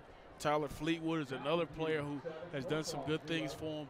They need some more people to make plays for him.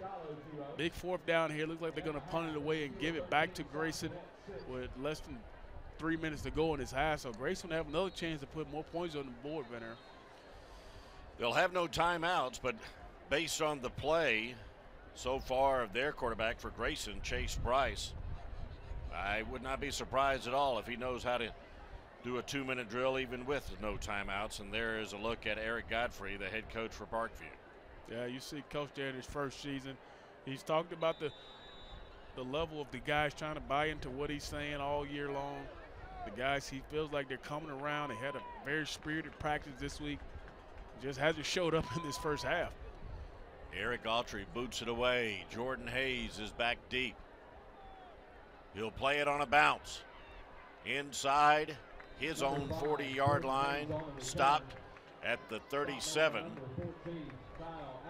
So with 2:29 remaining in the first half, we'll see what Mickey Kahn and his quarterback Chase Bryce come up with on what could be the final possession of the second quarter. Well, one thing I do know is Chase is going to make some good decisions when throwing the football. He's done that. He's proved that in his first half. And he's not going to force the ball into bad coverage. If it's not there, he'll throw it away or use his legs. Good situation for him now as a sophomore to see how he does with that 2-minute drill like you mentioned. Joined in the backfield by number 33, Cameron Brent.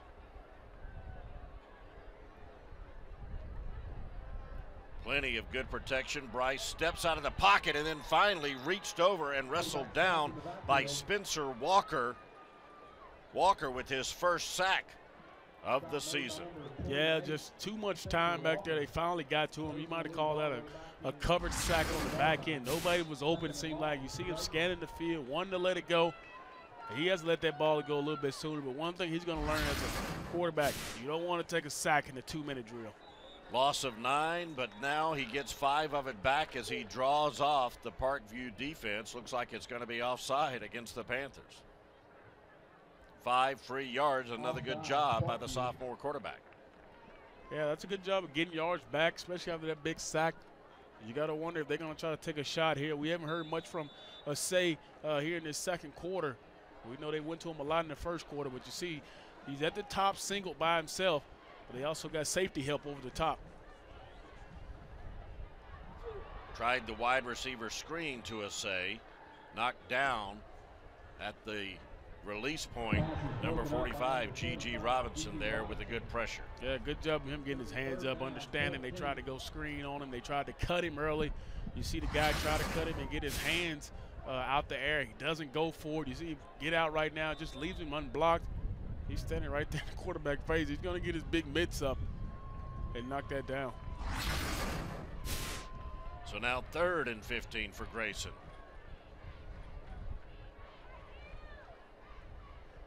Plenty of time for Bryce going deep down the right side. A little shoving and pushing going on there. No flag coming out. Just ruled incomplete. Intended for number 12, David Stinson. Yeah, I think the early overthrows have really got to Chase Bryce right now, because everything of recent has been underthrown, especially on the deep ball. He's got to allow this thing to go. You see him standing there. He drives the football pretty well. He just has to throw it out there more, because on that play, the receiver had to play defensive back or it's going to be an interception. Pretty good coverage that time by number 14, Kyle Atwood. Yeah, good job with David Stinson being the defensive back. Big punt rush. McGugan able to get it away. And the return man for Parkview will let it bounce. And it does so in favor of the Rams down close to the 17-yard line. I think I'm more in favor now of Parkview running this clock out, taking it into halftime, because nothing you've done in this first half has been really productive. Cut your losses. Only be down by 10. You should be down by more than that. Cut your losses, take it into halftime. And we know that Parkview actually gets the ball at halftime, so. 1:26 remains. 0 timeouts for either team. Jack Chambers joined in the backfield by Akil Burrows. All shotgun so far for Parkview. Handoff to Burrows up the middle. Nowhere to go. Chris Martin is there to meet him along with Denzel Wright. Yeah, it doesn't look like they're in all of a rush to get a play going. They're still in their no huddle, up-tempo offense, but they're going to let this clock run out a little bit and just take it into half like we just mentioned. Try to keep it away from them. They got a good chance to run this clock all the way out and into the half with the football, and that's exactly what they're going to do. Clock continues to run. It'll be 2nd and 7. And as DJ mentioned, they're just running out the clock. Again, Burrows, the ball carrier. Disappointing half for Parkview. I'm sure they didn't want to come out and play this way. You got to start faster. You got to come out with a sense of urgency when you're playing on the road. Parkview just hasn't had that in the first half. I'm sure Coach Godfrey's going to light a fire on him in his second half and tell him we got to get some stuff going on offense. Defense has held him for the most part, but offensively, it's been non-existent. Both of these clubs came in producing a lot of points. Surprising, only 10 have been put on the board so far, and that will be the final play of the first half. Micah Whitley, the ball carrier.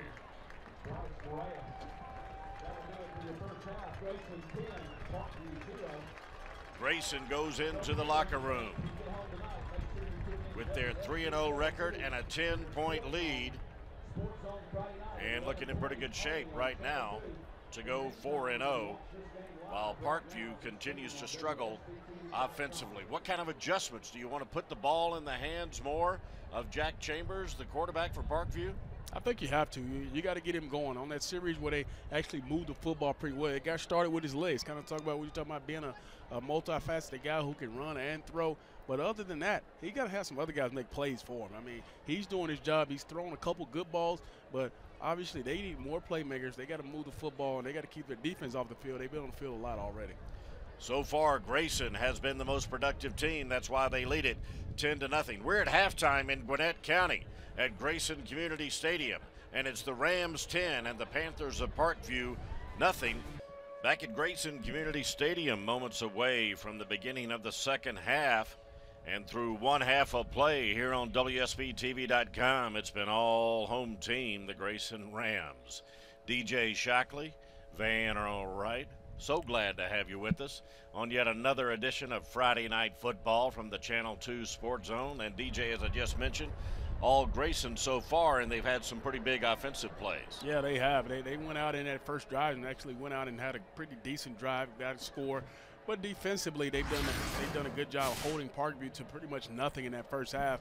As you see the highlights get started, it started with a big third down play to Schuessler there to get this drive going on third down.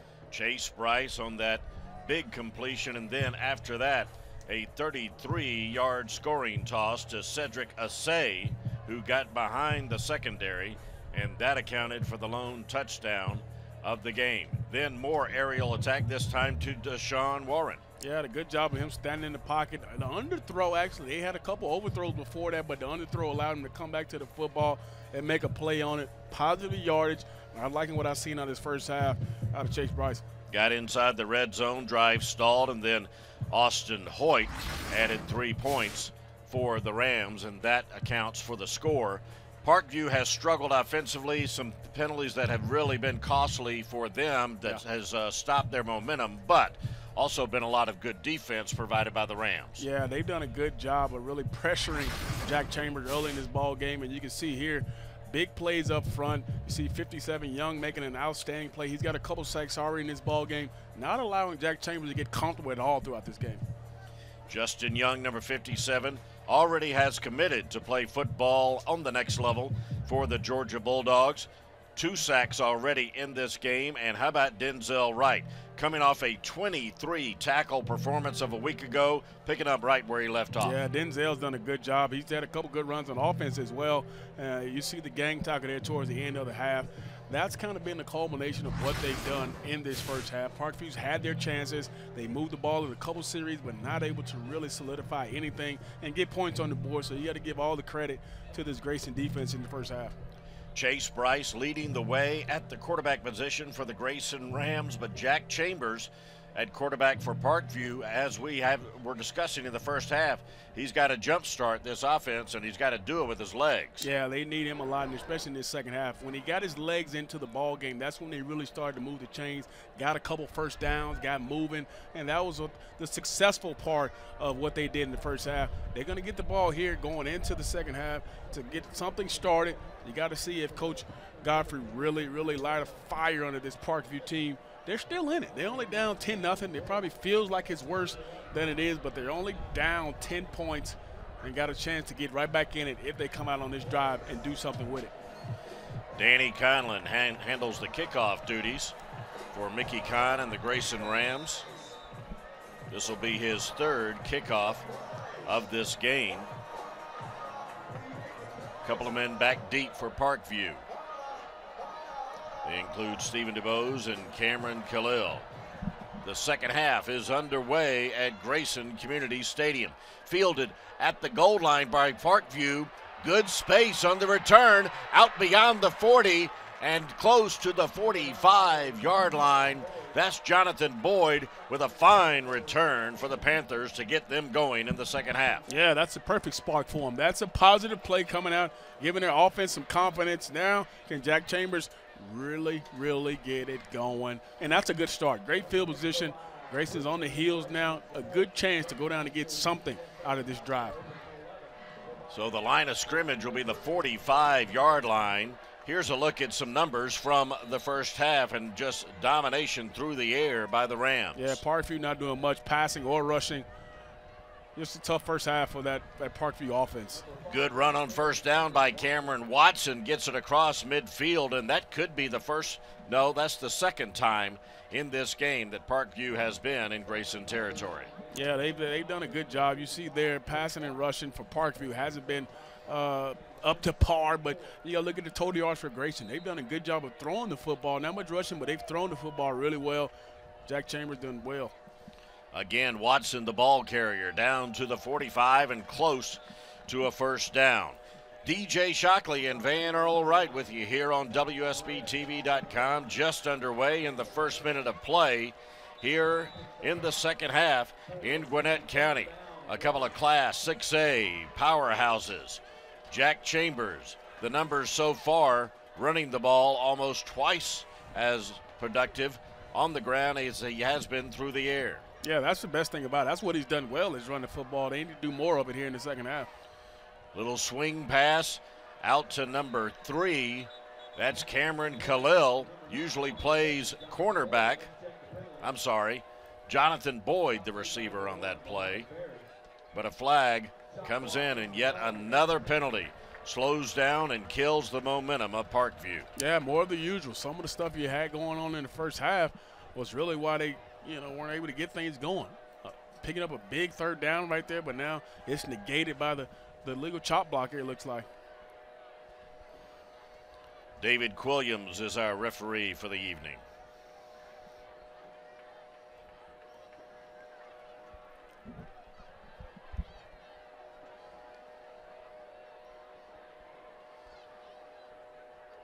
You got it right, DJ, a chop block, and that is a 15-yard penalty, and that is a big blow. And the tough part about it, they was in a 3rd and 2 or 3 situation, picked up the first down. They were going to move the chains, be positive coming into this second half. Now you're forced way back. Now you're out of Grayson territory. Not many plays that are going to be successful on 3rd and 16. And yet the referees feel like they need to talk more than. Okay, thank you very much. Back to your spot. Here we go. Quarterback Jack Chambers working from the gun. Needs to pick up 17 yards. Stepping up into the pocket. Now pressured and taken down. Chris Martin with his 3rd sack of the season. And just as we have been pointing out, just when Parkview shows some signs of life, Here's what I want to point out. He does a good job of stepping up in the pocket. Mm-hmm. But once you step up 2, 3, 4, take off and go. Right. You're taking 3, 4, 5 hitches. Nothing's going to be open down the field. You're going to be forcing something late. Just give the defensive line time to come corral you. He has to learn when that clock in his head starts to go off, you got to get out of there, Van Earl. Eric Autry with his 5th punt of the night. Good rush. Autry gets it away. Hits the ground outside of the 30-yard line, takes a Grayson bounce, and it'll be downed right at the 34 of Grayson. Nothing but like a 25-yard punt there. Not much screwing right there on that punt. You're really not changing the field position too much. Parkview started on midfield, and now they're at the 32-yard, 34-yard line, so not much gain or loss there for either team. 1st and 10 for the Grayson Rams.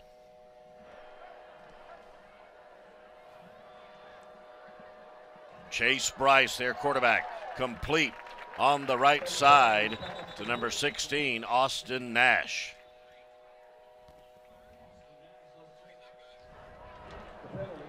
Good gain on the play, but it's coming another back. Flag. I'm with the refs right now.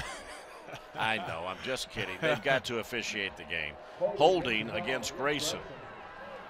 They didn't have too many penalties in the first half, did Grayson. That's just their 2nd of the game. Yeah, just their 2nd of the game, but a timely penalty there after a big gain on first down.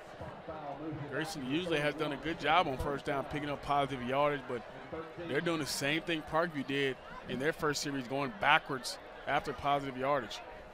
So now it'll be 1st and 14. Little yard maintenance. just underway here in the third quarter.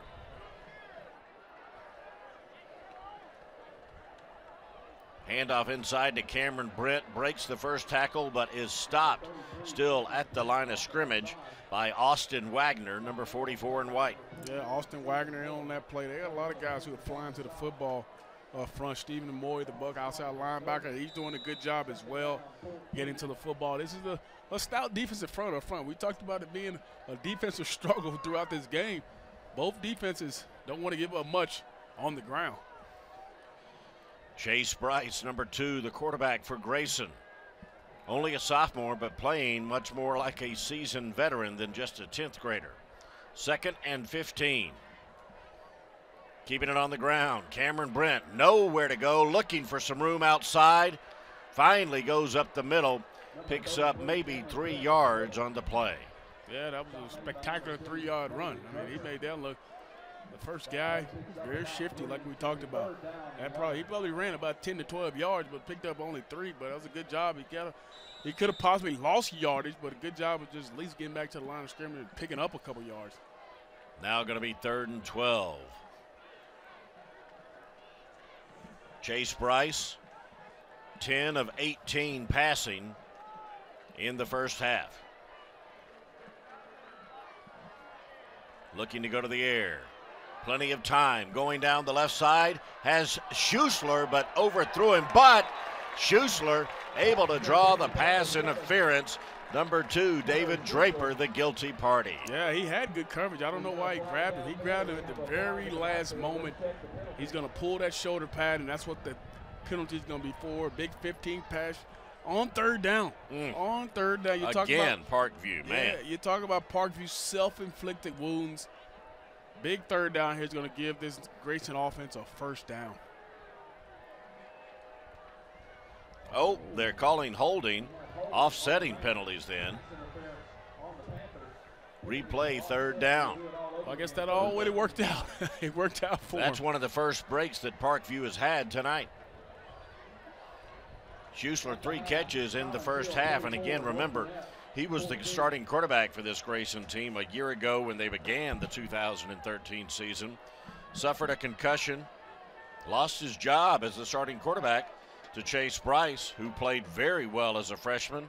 And Schussler has come back and stepped in as receiver. And as head coach Mickey Kahn pointed out to us, his attitude has been his most impressive trait.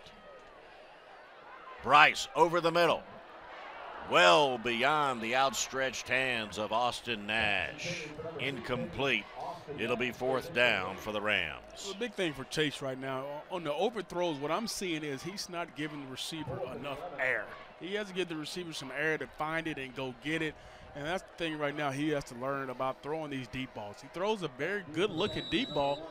He just has to find that touch to give him some air and let these guys run up under. Because he got fast guys. He just got to give him a chance. It's kind of the adjustment Dylan Thompson made last Saturday. I'm not even sure what you're talking about. McGugan, good punt for the Grayson punter. Wow. Inside the 20, gets a great bounce, close to the 5-yard line, and that's where it will be down. Fantastic punt. That's exactly what Parkview needed, huh? A 95-yard drive here for their second series. A punt of 62 yards by Mr. McGugan. Wow. I guess that works, right? I guess so. I think my math is correct. That is an awesome From the 33 down to the 5, so that's 17 plus 45. I think that's 62. He's a mathematician in here. That's now. A Gamecock education right there, Junior. Right, does it all. Unbelievable. I'm not sure that school you're talking about. But did I mention Carolina beat Georgia last Saturday? Oh, my goodness. My goodness gracious. It's just amazing. Viewers, I'm terribly sorry that Van Earl's talking about South Carolina. Well, we have a worldwide audience. Handoff up the middle and 1st down for Parkview. Ball carriers Cameron Watson. South Carolina will lose again, by the way. I'm just putting that out there. Well, they do have a very tough, challenging game at Auburn on October 25th. We'll be tough, so we'll be all right. All right, here we go. We got to – I want to see – what game? Get away from South Carolina. Okay. Second and 9 for the Panthers from deep in their own territory from the 6-yard line. Play fake and complete on the right side to Shuttleworth. Good run after the completion out beyond the 30-yard line, and yet another good positive play for Parkview. They've been sparse. Let's see if they can take advantage of it. And here's what having legs, having been able to run can do for you. Good job of him getting on the edge, keeping his eyes downfield, thinking he was going to run it, and sees a wide open man and throws it and gives him a decent catch on the football. That's a great job of making a play on the outside as well. Moves the line at, oh my goodness. Okay, thanks. Just get out of the way. No penalty on the last play, Van Earl. Unbelievable. Moves the line of scrimmage to the 33-yard line. 1st and 10 for the Panthers. Cameron Watson, the ball carrier, left side. Positive gain for Parkview. Good first down play. That's what you want. Pick up. Looked like they picked up about 4 yards on first down. That's what you want. Keep staying ahead of the chain so everything will work out when you get to 2nd and 3rd down. Gain of 4, so it'll be 2nd and 6. Pump fake. Oh, and a big sack by Justin Young as he wrestles Jack Chambers to the ground. 3rd sack of the night for number 57 in green. Yeah, Justin Young has been all over Jack Chambers. He's going to see Jack Chambers all night in his sleep, and Justin Young's going to see him as well. What Parkview tried to do was they threw that screen out earlier. They tried to go screen and go. Good job of Grayson defensive backs not going for the screen and go. And the extra time allowed Justin Young to come get, as you can see, him giving the 3 fingers his 3rd sack. Now 3rd and 16 for the Panthers. Chambers rolling left. Has Shuttleworth. Gets it out close to the 35, but well short of a first down. So once again, Parkview's offense stalls dead in their own tracks. Well, that sack was just as equivalent as a penalty there, putting you way back on 3rd down. They played in 3rd and 12 or longer, it feels like, for majority of this football game. Now, you're not going to win many games when you're playing 3rd and plus 6, 7, 8, 9 throughout this ball game.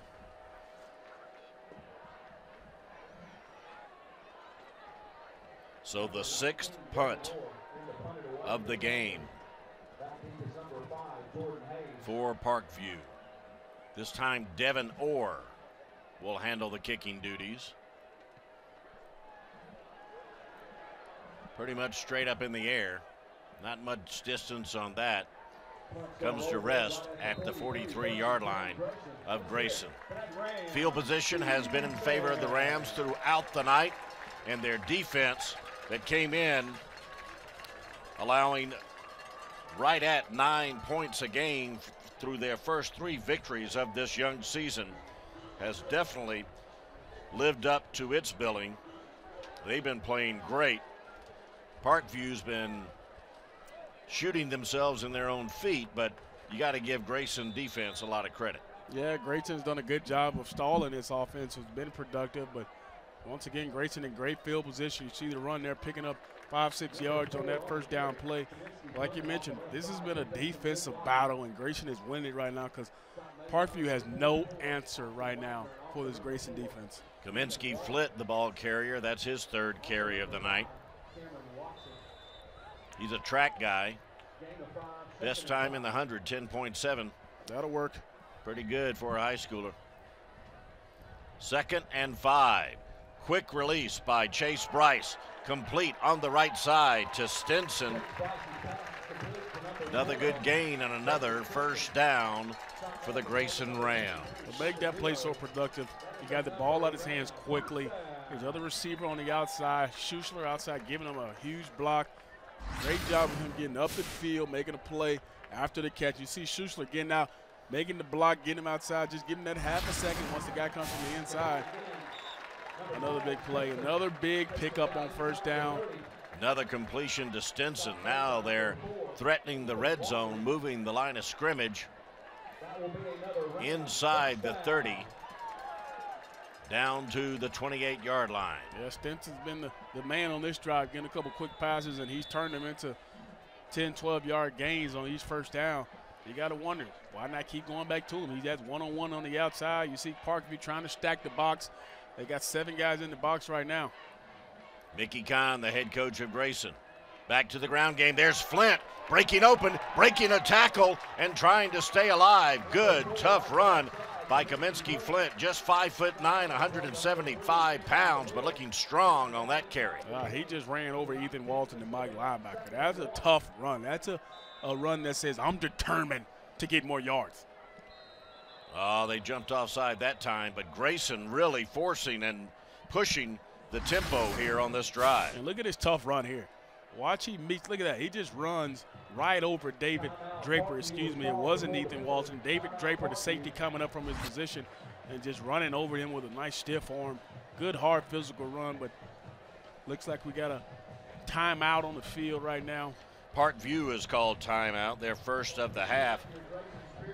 Their head coach, Eric Godfrey, trying to slow down the Grayson Rams because so far right now his defense has been unable to do so on this drive. And boy, Grayson really pushing the pedal with the tempo on this drive, much faster than any previous drive in this game. Well, Grayson's had great field position throughout this ball game, and that's the reason why they're ahead right now, because they had great field position, but they haven't been able to capitalize so far. But here's a chance for them to do so on this particular drive. You just saw what they call the view crew in Parkview student section over there.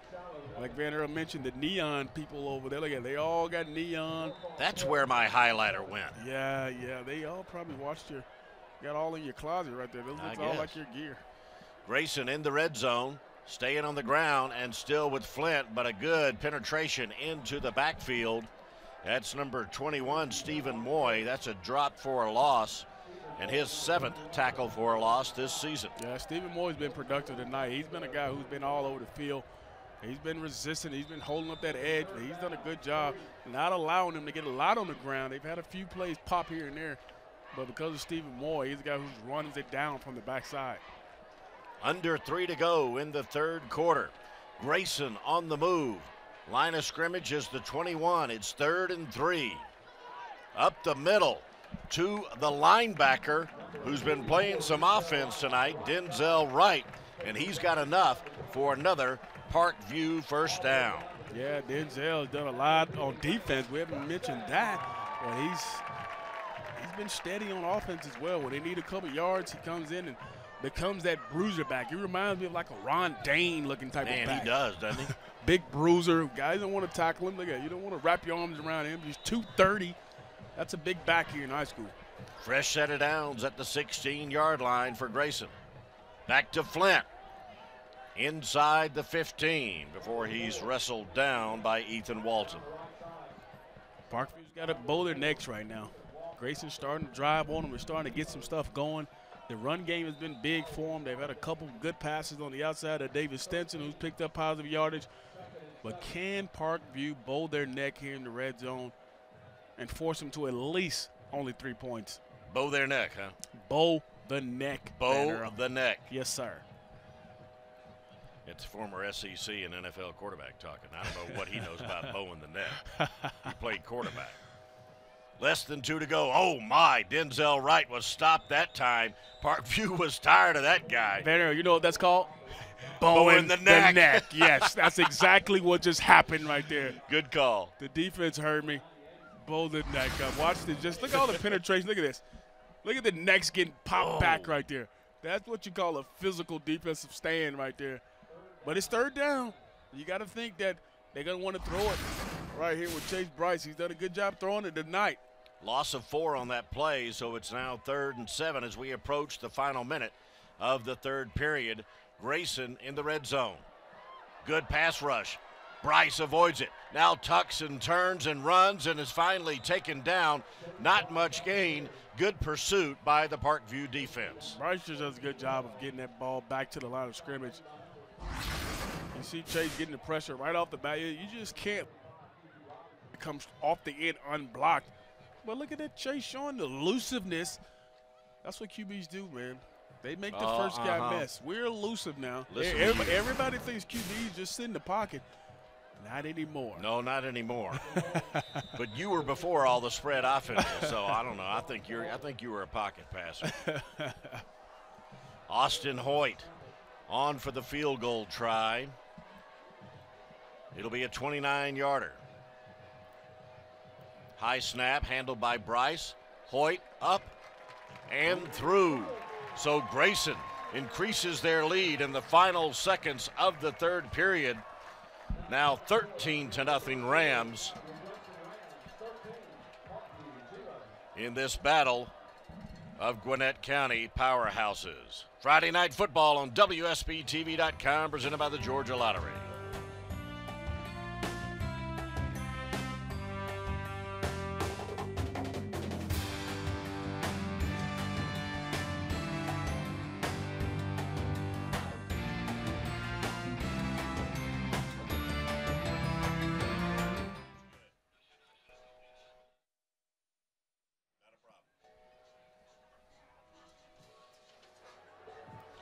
Thank you. What? Confirm that. Go in there and confirm the field goal, the distance. I think it's the next. Maybe these guys know. Or the next booth over.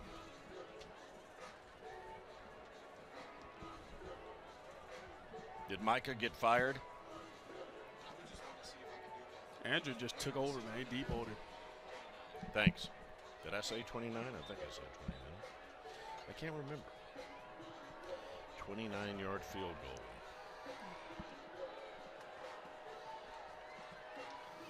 A 10-play, 35-yard drive that took a little more than 4.5 minutes for the Grayson Rams, capped off by a 29-yard field goal from Austin Hoyt. And now it's a 13-0 Grayson football game. Look at the Grayson student section right there. They got all the phones out, waving it in the air like it just don't care. You think they got the new iPhones over there? Huh? New iPhones, pretty big I meant thing to right ask there. you camped out and waited in line for like the last 6 nights to get the i6, right? Must have been another guy. It wasn't me. No, thank goodness. Danny Conlon kicks it away, fielded at the 11-yard line. Cameron Khalil with the return. Gets it all the way out to the 34-yard line of Parkview. Decent field position for the Panthers. Khalil doing a good job tonight, returning kicks, but not a very good job What, man, are you? when he's trying to cover a say.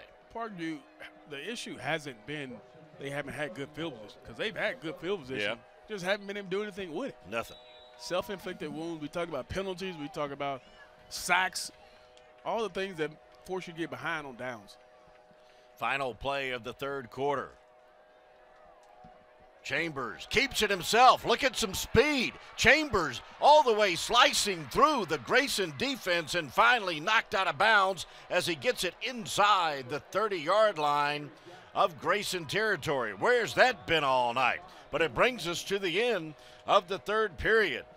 Grayson 13, Parkview nothing. Jack Chambers trying to lead the Panthers back on Friday Night Football, presented by the Georgia Lottery here on WSBTV.com.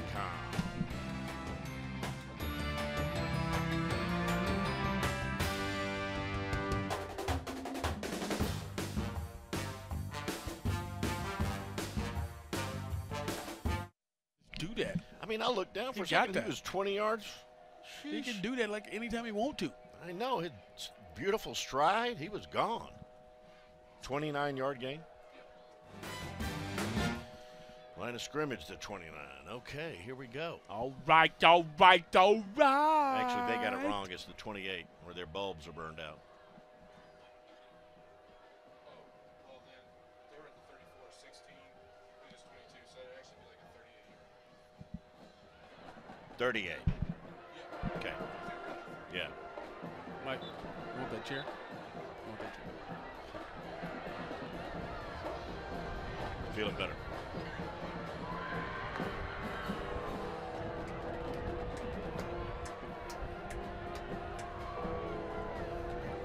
Finally, some life shown by Parkview and their quarterback, Jack Chambers. A 38-yard sprint through the middle of the Grayson defense, and now he's got him in good shape. Yeah, the replay you show, he has another run pass option, and he just says, I'm going to take it.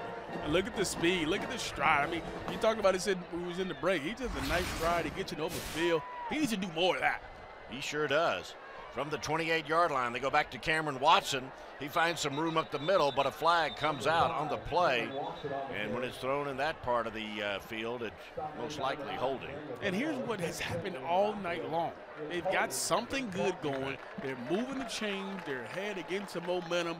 And bam, here comes a sack. Here comes a penalty. They have to do better, especially on first down. They got to do a better of staying ahead of the chains. Right now, you're behind it. You got to fight to get back to reasonable downs. It is holding against the Panthers. So that'll back them up 10 yards to the 39-yard line. Parkview looking to erase that bagel on their scoreboard. 1st and 21. Chambers eluding the rush, tucking and running, and looks like he stepped out of bounds just shy of the first down, but a positive, no, I'm sorry, not well shy of the first down. Looks like he might have picked up 10 yards on that run. But man, here's what I'm looking at. He has that different burst. He has that insight, that mind frame that I'm not going to think about it. I'm taking it down. I'm running. Right there. Boom. In the first half, he was thinking about it, then going. Now he's like, I'm just going to take off and go. Gain of 10 yards. So it's 2nd and 11 at the 29. 2nd and 12.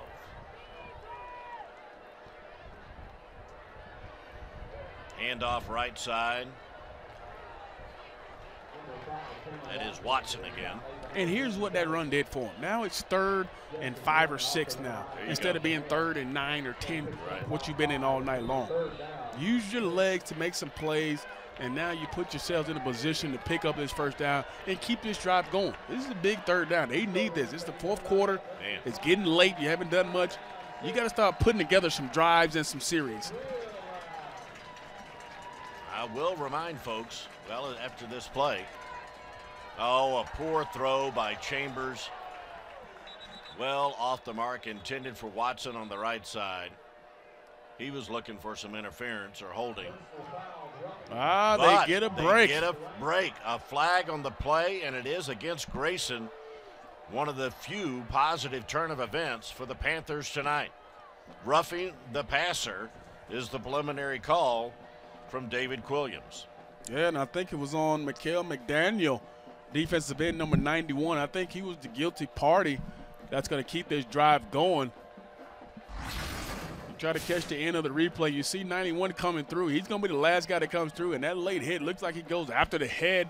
Right. And he probably took a couple extra steps. They probably give you 1 step, but he took like 2 or 3 and thrust it into the quarterback, so that's going to get a call every time.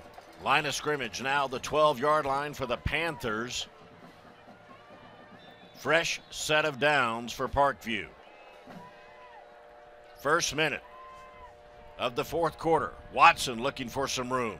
Gets it inside the 10-yard line. Decent gain on first down for the leading running back for the Panthers. I mean, Parkview's still in this ball game. They go down and get 7 points right now. They're within a touchdown of this ball game when it looks like they should have been out of it. And their defense has stepped up and played better in this second half. Haven't really given up any big plays. Parkview needs to go and get 6 here. 2nd and 7 from the 9. Chambers pulls it out, goes to the air, and it was almost picked off by Ernest Tiller. Poor throw by Chambers, and Tiller almost made him pay. I'm just going to give Chambers the I'm waiting for this analysis. I'm going to give him the benefit of doubt there that somebody ran the wrong route, because he threw this with some conviction, like he knew somebody was supposed to be there and nobody was there. Maybe he's thinking he's going to be the wheel route, but that's still forcing it. But that's a tough throw. You can't have that type of throw, but I'm just banking on somebody ran the wrong route. I think you might be right, because I think Boyd was kind of loafing on that right. Big corner blitz. Complete this time to Tyler Fleetwood. Gets it down close to the 5, stays in bounds.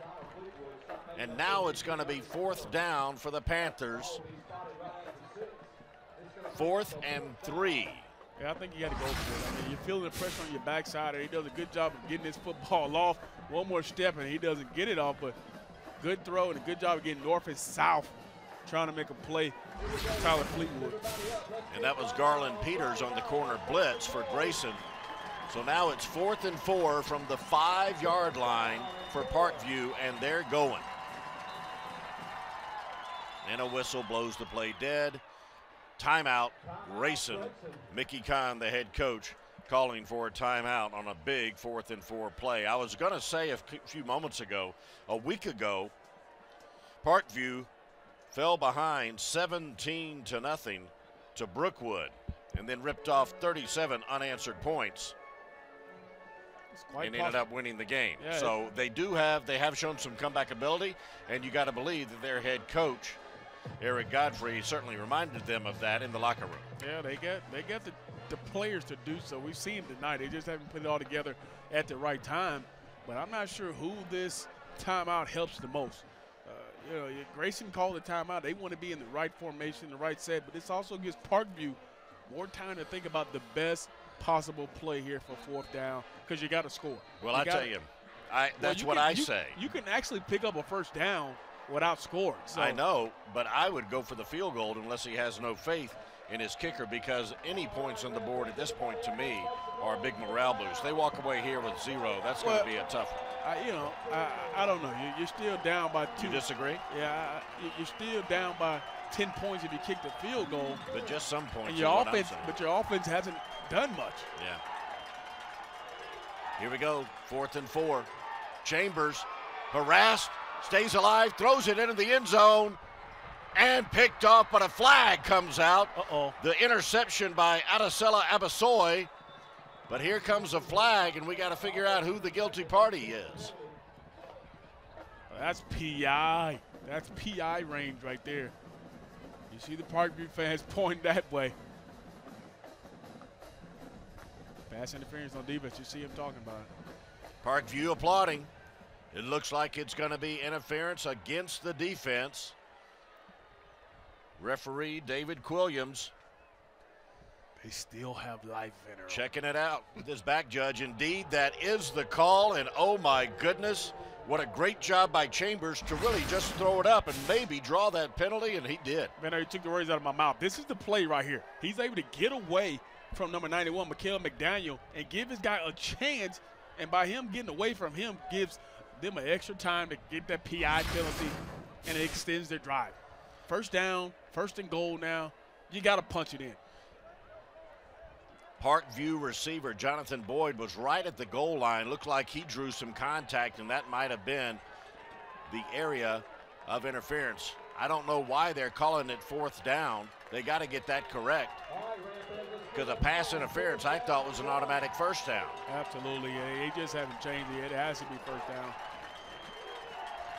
Okay, the yard marker on the sideline in the chain gang says 4th down.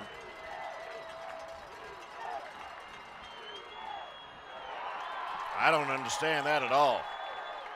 To me, it was pass interference either at the goal line or in the end zone, and I thought pass interference was an automatic 1st down. Obviously not, because it's still 4th down, and they're pointing the other way with it. Wow. And we have a Grayson player down on the field, and also a Parkview player, G.G. Robinson, and I believe that's Justin Young. Yes, it is Justin Young. Boy, hate to see any player down. Yeah, Justin Young's had an outstanding night tonight. He's got 3 sacks on the game. He's been disruptive. He's been all in backfield of Jack Chambers. He's been very productive, rushing the passer and getting after this Parkview offense. You got to hope he's okay. Hopefully he has a cramp or something that he can walk off. But you hate to see any guy go down with any type of injury, especially this late in the ball game or in the game, period. And especially a guy who's been having such a great game and has such a bright future.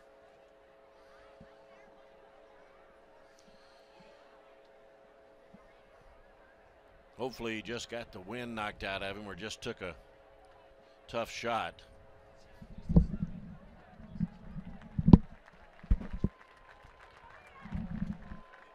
So all right, we'll take a break while they're tending to Young. You're watching Friday Night Football presented by the Georgia Lottery on WSBTV.com.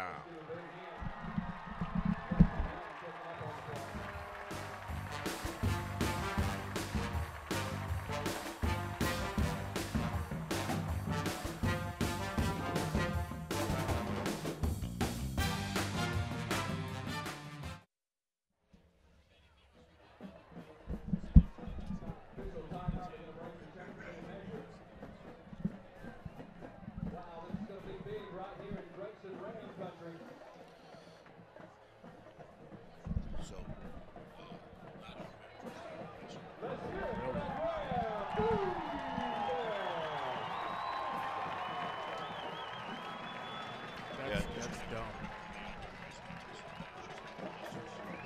That's dumb.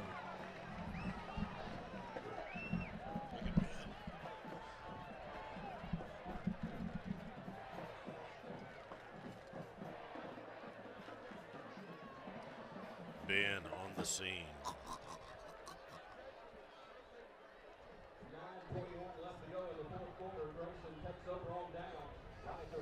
Want to clarify the confusion over the pass interference call as our man Ben and Nathan get it squared away down there. We checked with the referee up here in the press box. It is not an automatic first down in high school football when there is a defensive pass interference. It was half the distance to the goal, but it was still fourth down, and the Grayson defense came out with the stop, and now they hand the ball over to their offense as Denzel Wright tries to bulldoze his way out of there. But a host of Panthers who are signaling a turnover. Yes, indeed. Wow. Parkview has forced a fumble from the man who normally plays defense and linebacker, and the Panthers have forced the action. Big play right there for the team in white and orange. Yeah, big turnover. You bring in Denzel Wright, a big back, just to try to give you some room to move it outside of your own end zone. But a big turnover here by Parkview. They got to capitalize on it. They've been down here. They just had the big fourth down stop. There is no excuse right now for Parkview not to get this ball in the end zone. I am with you there, partner.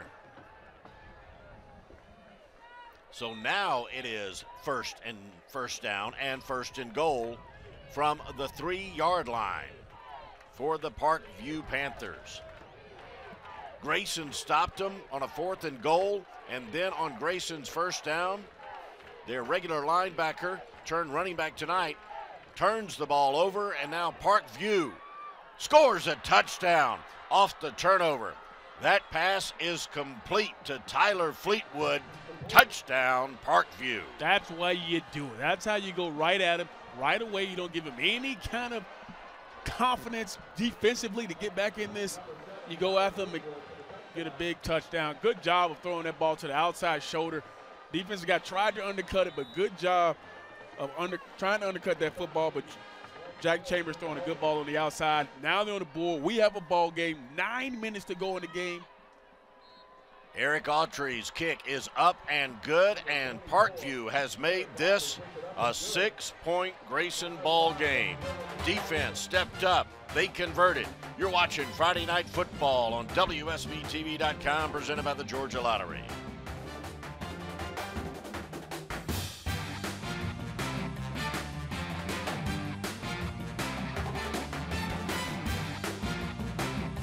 Yeah, baby, that's what I'm talking about.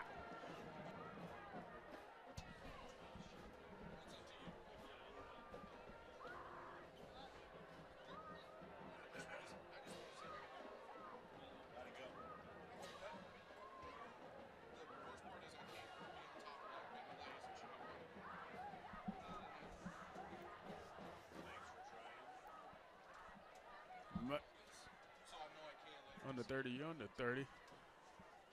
Anybody under 30?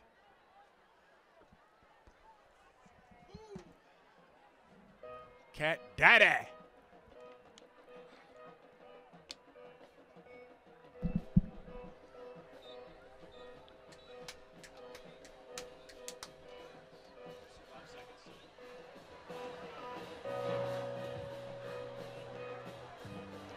Friday Night Football heating up here on WSBTV.com. Little more than 9 minutes to go in the fourth quarter. And Parkview has finally gotten on the board and now has cut the Grayson lead to 6 points at 13-7. And it looked like a leisurely Friday night stroll into the win column for the Grayson Rams, and all of a sudden we got a ball game, DJ. Yeah, the View crew is live and in living color right now on the side over there. They ready to go. They back in it. They smell it in the air. Autry with the kick and into the end zone. Automatic touchback, where now it'll be Chase Bryce seeing what he can do. Let's take another look at the touchdown. Zach Chambers running to the left, getting his shoulder square. You see Tyler Fleetwood come right now. You see try to undercut that football, but the ball is outside. Great ball placement, even better catch. Parkview's back in this ball game. We got a 13-7 game going out to the end here with 9 minutes to go. Fourth TD catch of the season for Tyler Fleetwood. And as mentioned, Chase Bryce now takes over. Sophomore quarterback for the Rams. Complete. Left side, that's Austin Nash. Plenty of running room down the left side, and then finally wrestled to the ground by David Draper. But a big gain of 22 on the play for the Grayson Rams. Well, Grayson done a good job of taking that momentum right back. Parkview had some momentum coming into this drive. Grayson does a great job of getting the ball to one of their playmakers, picking up a huge gain on first down. 22-yard gain out to the 42. Flint, the ball carrier. Second straight series, we have not seen Cameron Brent. Might have been shaken up. In fact, I'm not sure we've seen him in the second half at all, and he came in as the leading rusher by far for these Grayson Rams, leading rusher in the entire county of Gwinnett. Yeah, this offensive line has done a pretty good job. You talk about Cole Inman, the center, number 75. He's a 4-year guy. They call him Bear, Vanderbilt. They call him a bear. He mauls guys up front. His offensive line has done a good job. 2nd and 9 for the Rams. Pump fake left side. Bryce tucks, goes back up the middle. Avoids a couple of defenders and then finally taken down around the 45-yard line.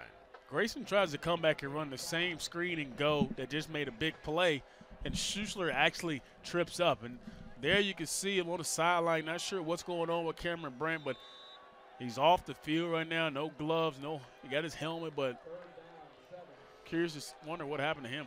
Right now it's all Kaminsky Flint as well as Denzel Wright. And this time Bryce is able to draw an offside penalty. Looks like 56, the guilty party, Neil Wimpy. Yeah, it's 3rd and 6, so it won't be enough for the first down, but it makes it an easier third down conversion here for Grayson, and you got to think they're going to pound it in there. Going to be 3rd and 2 for the Rams. Good job again. The poise of this sophomore quarterback is highly impressive. Yeah, he's been impressive tonight, doing some good things with the football, especially when it's not there. Line of scrimmage, midfield, handed off to Flint, bounces out, right side, showing some speed, trying to use his blocker, Cedric Assay, and picks up 7 more yards thanks to the downfield block by Assay, but a flag comes in right at the end of the play. Oh, that was a late flag, too. I got to wonder what that was for, but Parkview did an excellent job of just plugging up everything in the middle, forcing Kaminsky to bounce that thing outside, but you got to wonder what this late flag is for. Personal foul against Grayson, and now it feels like the momentum is shifting. It's been all Grayson all night long, but now the momentum is definitely shifting. Yeah, when we talked about in the first half, Parkview was getting a lot of those penalties, and now Grayson seems like to be getting those penalties that's self-inflicting these wounds on him now. Right.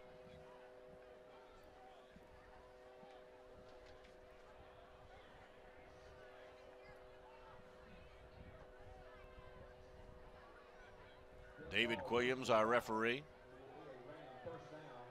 They'll back up the Rams.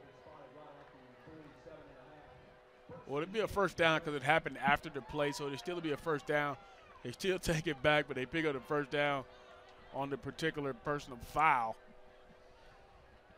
But it just takes them further out of range where they were moving the football pretty good.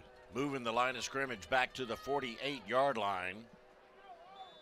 Flint was able to get it down to around the 35 or inside the 35, but the personal foul marched it back 15 yards. 7 minutes to go here in the fourth quarter. First and 10, but now from the 48. Bryce throws it in the dirt. Poor throw by Bryce. Intended for a say. It'll be 2nd and 10. Yeah, that's the first bad throw I've really seen out of Chase Bryce tonight. That ball went straight into the ground. I think he might have taken a little bit for granted because it was such a hitch. Nothing but a 5-yard hitch on the outside. He's got to still stand in there and deliver that football. But other than that throw, he's pretty much thrown it really well tonight. Those plays that develop so quickly, hard for the quarterback not to rush, and when they rush, they're not using their feet. Flint, the ball carrier again. Oh, big come up and hit right in the face by the corner. That's Khalil. And a little extracurricular after the play, but no whistle. Also in on the tackle, number 44, Austin Wagner. I can understand they probably wanted to throw the flag there, but you can see Kaminsky's the guy who's going to keep fighting. You're going to see at the end, he's going to keep fighting for yards. It looks like he's down, but look at his legs still turning, running. They don't know if he's down or not. That was also David Draper coming in to stop that run. 3rd and 9. Bryce looking over for play instructions from Mickey Kahn. Flint, the running back. Bryce, the play action. Complete over the middle to Cedric Assay. He almost broke free from Khalil and Jean-Charles Adu, but they were able to wrestle him down, but not after a pickup of 15 yards. Yeah, just a great play call there. They got single high coverage. They faked the play action. They got the linebackers up, and here comes Assay right behind the linebackers on a quick slant. Play action, linebackers fly up, off coverage. That's just playing pass skill on the outside between Bryce and Assay. 1st and 10 at the Parkview 33. Flint, again the ball carrier. Wrestled down right around the line of scrimmage by Tay Rhodes. It's an impressive drive, though, Benno. This is it's because impressive because that clock is running. That's right, and it's a big answer. They're running the football, and they're throwing it. But the biggest thing is they're keeping that clock rolling, picking up first downs, keeping it away from Parkview. After that response, you would think Parkview had the momentum. They've taken it totally away now. I definitely thought that Parkview had, grabbed a little bit of momentum back, especially after that personal foul penalty, but Grayson has answered impressively, and now it's 2nd and 10. Bryce looking to throw. Chase out of the pocket and has to go down. He was cornered in the pocket. Got a flag. And another penalty against Grayson. This time it comes they're gonna 2nd decline and it. 10 play. You got it. Parkview head coach Eric Godfrey declines that penalty. Looking downfield, doesn't have much downfield. This was good coverage on the back end. I was actually watching the routes and watching the defensive backs. They had them blanketed pretty good. But you like the call right there, declining that penalty, forcing a 3rd down. Don't give them 2 extra downs to try to pick up a 1st down and run that clock even more, because the clock is still running after that play. 3rd and 20 now. Bryce right at midfield, trying to step around the pressure. He does, and he's going down the right side. He's got, a receiver who lost it, had it in his hands. That's Deshaun Warren, unable to bring it in. That ball was catchable, DJ. Oh, so close. That was the play there. If they can't capitalize here, Parkview, they're gonna get pushed back into their own end zone. But here, this is a good job of Chase right here. Watch him step up, move around. He has a good feel inside the pocket, but look at him keep his eyes downfield. Makes all that movement, keeps his eye down the field. And this ball is in his hands. It was in his hands. That could have been the backbreaker for Parkview. But they still have life. They still have life. They got 4 minutes to prove are they better than this undefeated Grayson team. High snap, but handled well by McGugan. Looking to bury Parkview deep, and the cover team unable to cover it outside of the end zone. It'll be a touchback, and that's a big break for the Panthers. 4 minutes exactly to go here in the 4th period.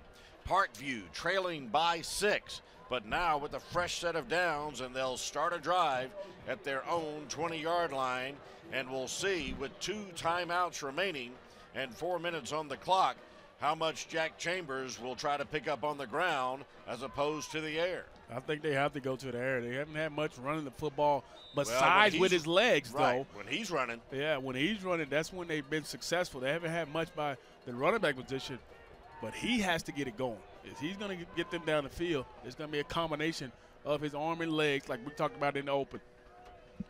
Here we go. Chambers, complete right side. Thought maybe the receiver's knee was down. Shuttleworth, the receiver. But they're going to call it complete. And it'll be a gain of 5 yards, so it'll be 2nd and 5, and Parkview increases the tempo. Here goes Chambers trying to keep it himself. Good move.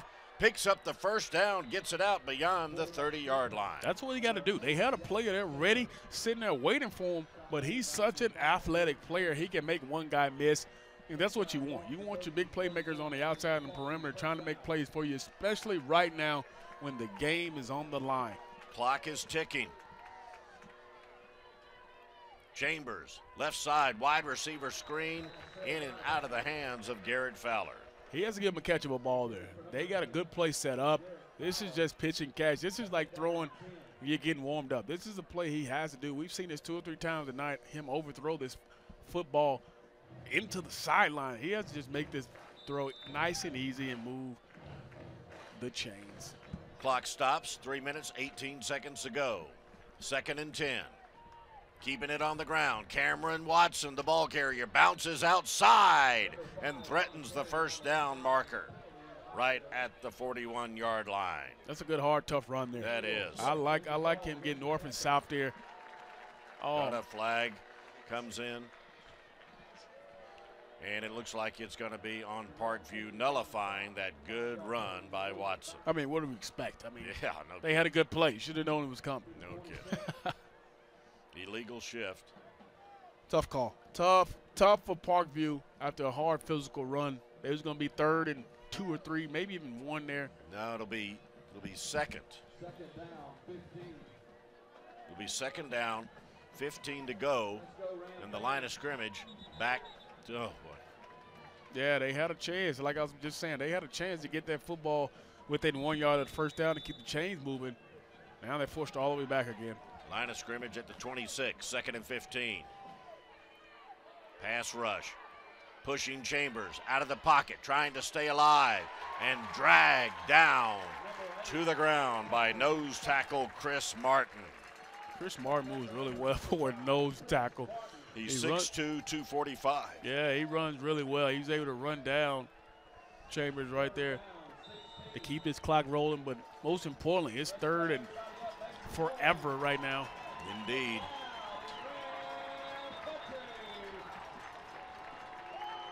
And now a timeout called by Parkview, their 2nd of the half. So they have just 1 remaining. Here's one thing I haven't seen from Parkview is the screen by the running back. They haven't seen that come all game. We know Grayson gets upfield. They like to penetrate. They like to get upfield to get after Chambers. If they just allow that defensive line to come through and drop a screen right behind them, that could be a big play. They haven't seen it all night. They've tried the outside screens. And a lot of wide receiver screens. And Grayson just runs to him. But one of those middle screens or something to the tight end could be a huge play right here on 3rd down. DJ Shockley auditioning to be offensive coordinator. 2:33 remains on the clock here in the 4th quarter. And you see Coach Mickey Kahn in the huddle right there just saying, trust your eyes. Trust what you see and play football. You saw him pointing at his eyes there. Parkview has to have his best 3rd down play here. Even if they try to go for it on 4th down, they got to try to a play that's going to pick up yardage to help them on 4th down. It's 3rd and 15. Mickey Kahn, head coach of Grayson.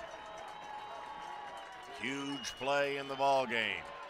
Chambers, chase, little dump screen to Cameron Watson, picks up some yards, but good pursuit from the defensive backfield. Great way to come up and stop the play. Number 44 in on that, Denzel Wright. Yeah, Grayson does a great job of running to the football. That's just something they've shown all night long, being an athletic defense. Big fourth down here. Probably the ball game. They got to pick this up. Here comes your best fourth down play. 4th and 9 as we hit the 2-minute mark.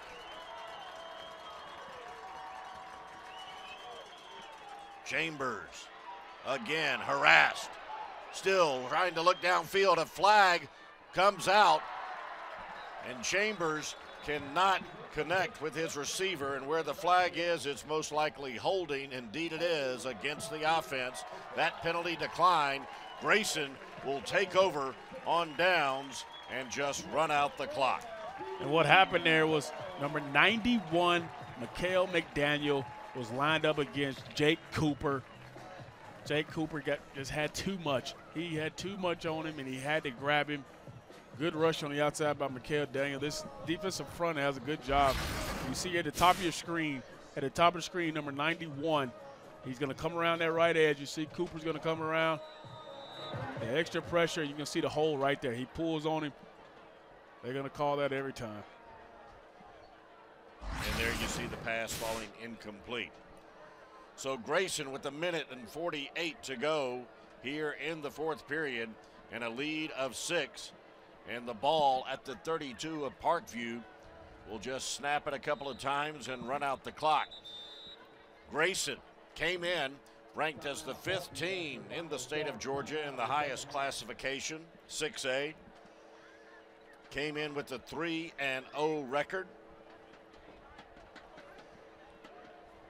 They started the season with a shutout victory over Gainesville, a 10-point win over Hughes, and then last week a 4-point win over Archer. They've had 10 wins or more from 2007 to 2012. They're also right now they're in the process of bouncing back from a disappointing 4-6 record of a year ago, and this is kind of a grinded out gutty win for them. Yeah, it's a win that they needed. It's a win that they can show, hey, we can play in a tough game. We can grit it out with some of the best teams in the county, and they've done that. They got a real good game up front from their D-line, getting a lot of pressure on Jake Chambers throughout the night, but it's a really good physical game, and one they finished, and they're going to feel really happy about once it's over. Really impressed with the play, but more with the poise and the football smarts of the sophomore quarterback for Grayson, Chase Bryce. Yeah, Chase Bryce did a lot of good things tonight. He really took care of the football in some tough times when things weren't there. You got to like what he did, and you got to think he's only going to get better as a sophomore, a guy who's played a lot right now, but he's done a good job of taking control of the football and taking control of his team. Parkview has burned their final timeout of the evening. It was early on, or earlier, I should say, in this second half. Look at that throw. You want that, don't you? Huh? You are just chomping at the bit. You wish you want that. Look at that. That is a curly Q throw right there. I mean, that brother is ready for the 70s Halloween party, and he doesn't have to go to the shop. He is ready. Oh, man, that is awesome right there. Oh, I wish he knew how much airtime his hair is getting right now. I wonder how much time he spends on his hair. Oh, man. I know you spend more time on your hair than I do on mine. I mean, come on. You barely got any hair. I got to keep this thing clean, baby. Got to keep it clean. Oh, mercy. Got to stay fresh. The fro interrupted us. Were you saying something? I don't even remember. The fro totally threw me off. The fro. Absolutely. The fro became the show. So no more timeouts for Parkview. They'll hand it off to Flint. He'll stay on his feet trying to burn more clock. He's a gritty runner. He does. I hope Cameron Brent is not hurt in any way. He's been having such a great year. Number 33, the starting tailback for the Rams. Yeah, Kaminsky's one of them guys who never hears a whistle. He's always fighting. But like you said, Cameron is an excellent back. You got to hope he's all right. Hopefully it's nothing serious. And also you got to hope everything's all right with Justin Young. We didn't see him. That's right. Wait, that might be Justin Young. Right at the right wing right there. Yeah. There goes Flint up the middle. Parkview unable to stop the clock. Yeah, that is Justin Young. So good thing, good you see him back. Yep. Grayson has 4, maybe 5 players who are headed to D1 programs. Young going to Athens to play for the Bulldogs. They got another defensive back headed to Duke. They got some players out here. They got some players on both sides of the football field. They showed up tonight. They showed why they're next level type of players. Looks like Parkview may get it back one more time. They got 21 seconds on the clock. Look like they may get it back one more time. They got a 4th down here. So they call it, and they get one more shot at trying to take a shot towards the end zone. As you check out Justin Young, I was about to say that Jordan Hayes, number 5 in green, headed to Duke. Number 1 in green, Mohamed Berry, headed to Wisconsin. Does he know how cold it is up there? Man, it is cold up there. You've never even been up there. Oh, yeah, I've been out that way, so I know it's cold. You're going to be. I spent some time. Real cold this coming few months working at Big Ten show. I know. I actually spent some time out in Omaha, Nebraska, so I know how it gets cold. What are you doing out in Omaha? When I played in the UFL league, I was out there. Oh, mercy. Yeah, it was cold, but it got cold early too. It does. They're already talking snow up there in that part of the country. That's not cool. Not cool. Before October, not cool. Yeah, not at all. 4th down, 21 seconds to go.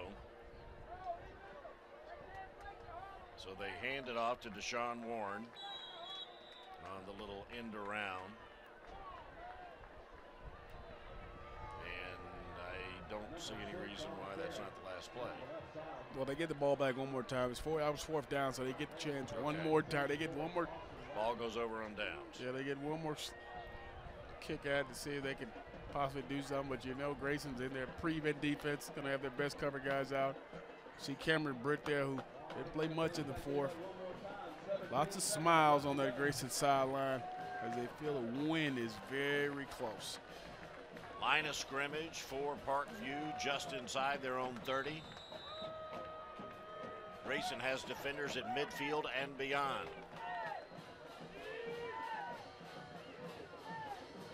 Pass is short, intended for Garrett Fowler. So now with 12 seconds, maybe 2 more plays. Telling you, man, the screen would really pick up some chunk of yardage right here. But it'd take all 12 seconds. It would. It'd be a little bit too late to complete that play to get it out of bounds and maybe have a chance. But you see what Grayson's doing, though. They're protecting against the sideline as well, so they want you to throw it in the middle. Chambers again rolling to his left. I'm not sure why he's doing that as opposed to rolling to his right. That one intended for Fowler, and it burned off 5 more seconds, so 3rd and 10 now for Parkview. Tough night for this Parkview offense. They had their opportunity, they had their chance, had a momentum shifter when they had the big touchdown to come within 9 minutes. They come within 6 and 9 minutes left in the ball game. Defense just could not come up with a stop. 7 seconds. On a 3rd down for Chambers and Parkview, and Chambers will go down, fittingly enough, wrestled down by Justin Young on his 4th sack of the night. And that will do it for this battle of Gwinnett County 6A high school football programs. Grayson holds off Parkview 13-7 here on Friday Night Football, presented by the Georgia Lottery on WSBTV.com. Stick and stay. We'll be right back to wrap it up.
The Grayson Rams improved to 4-0, and they dropped the Parkview Panthers to 2-2 on this 2014 high school football season.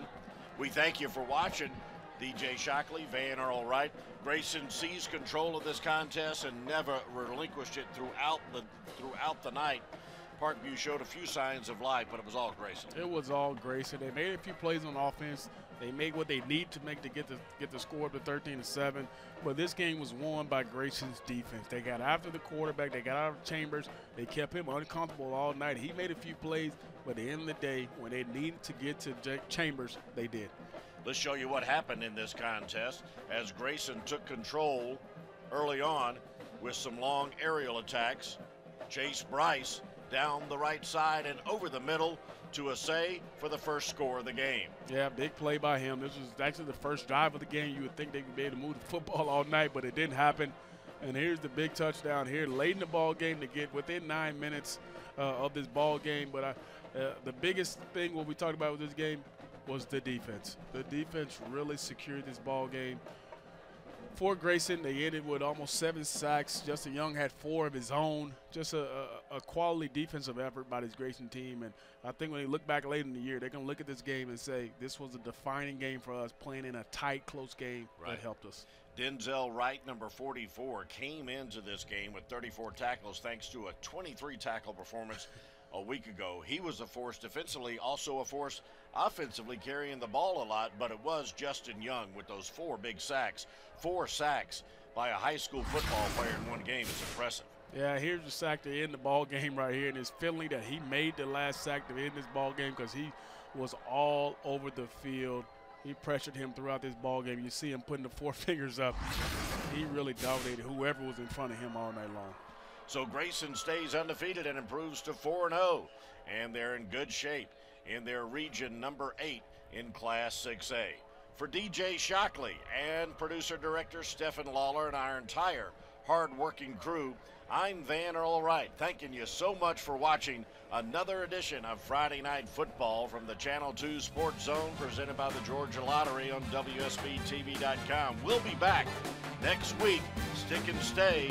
We will announce our game early next week, and we hope you join us a week from tonight for more Friday Night Football. For our Van Earl Wright, wishing you a great weekend.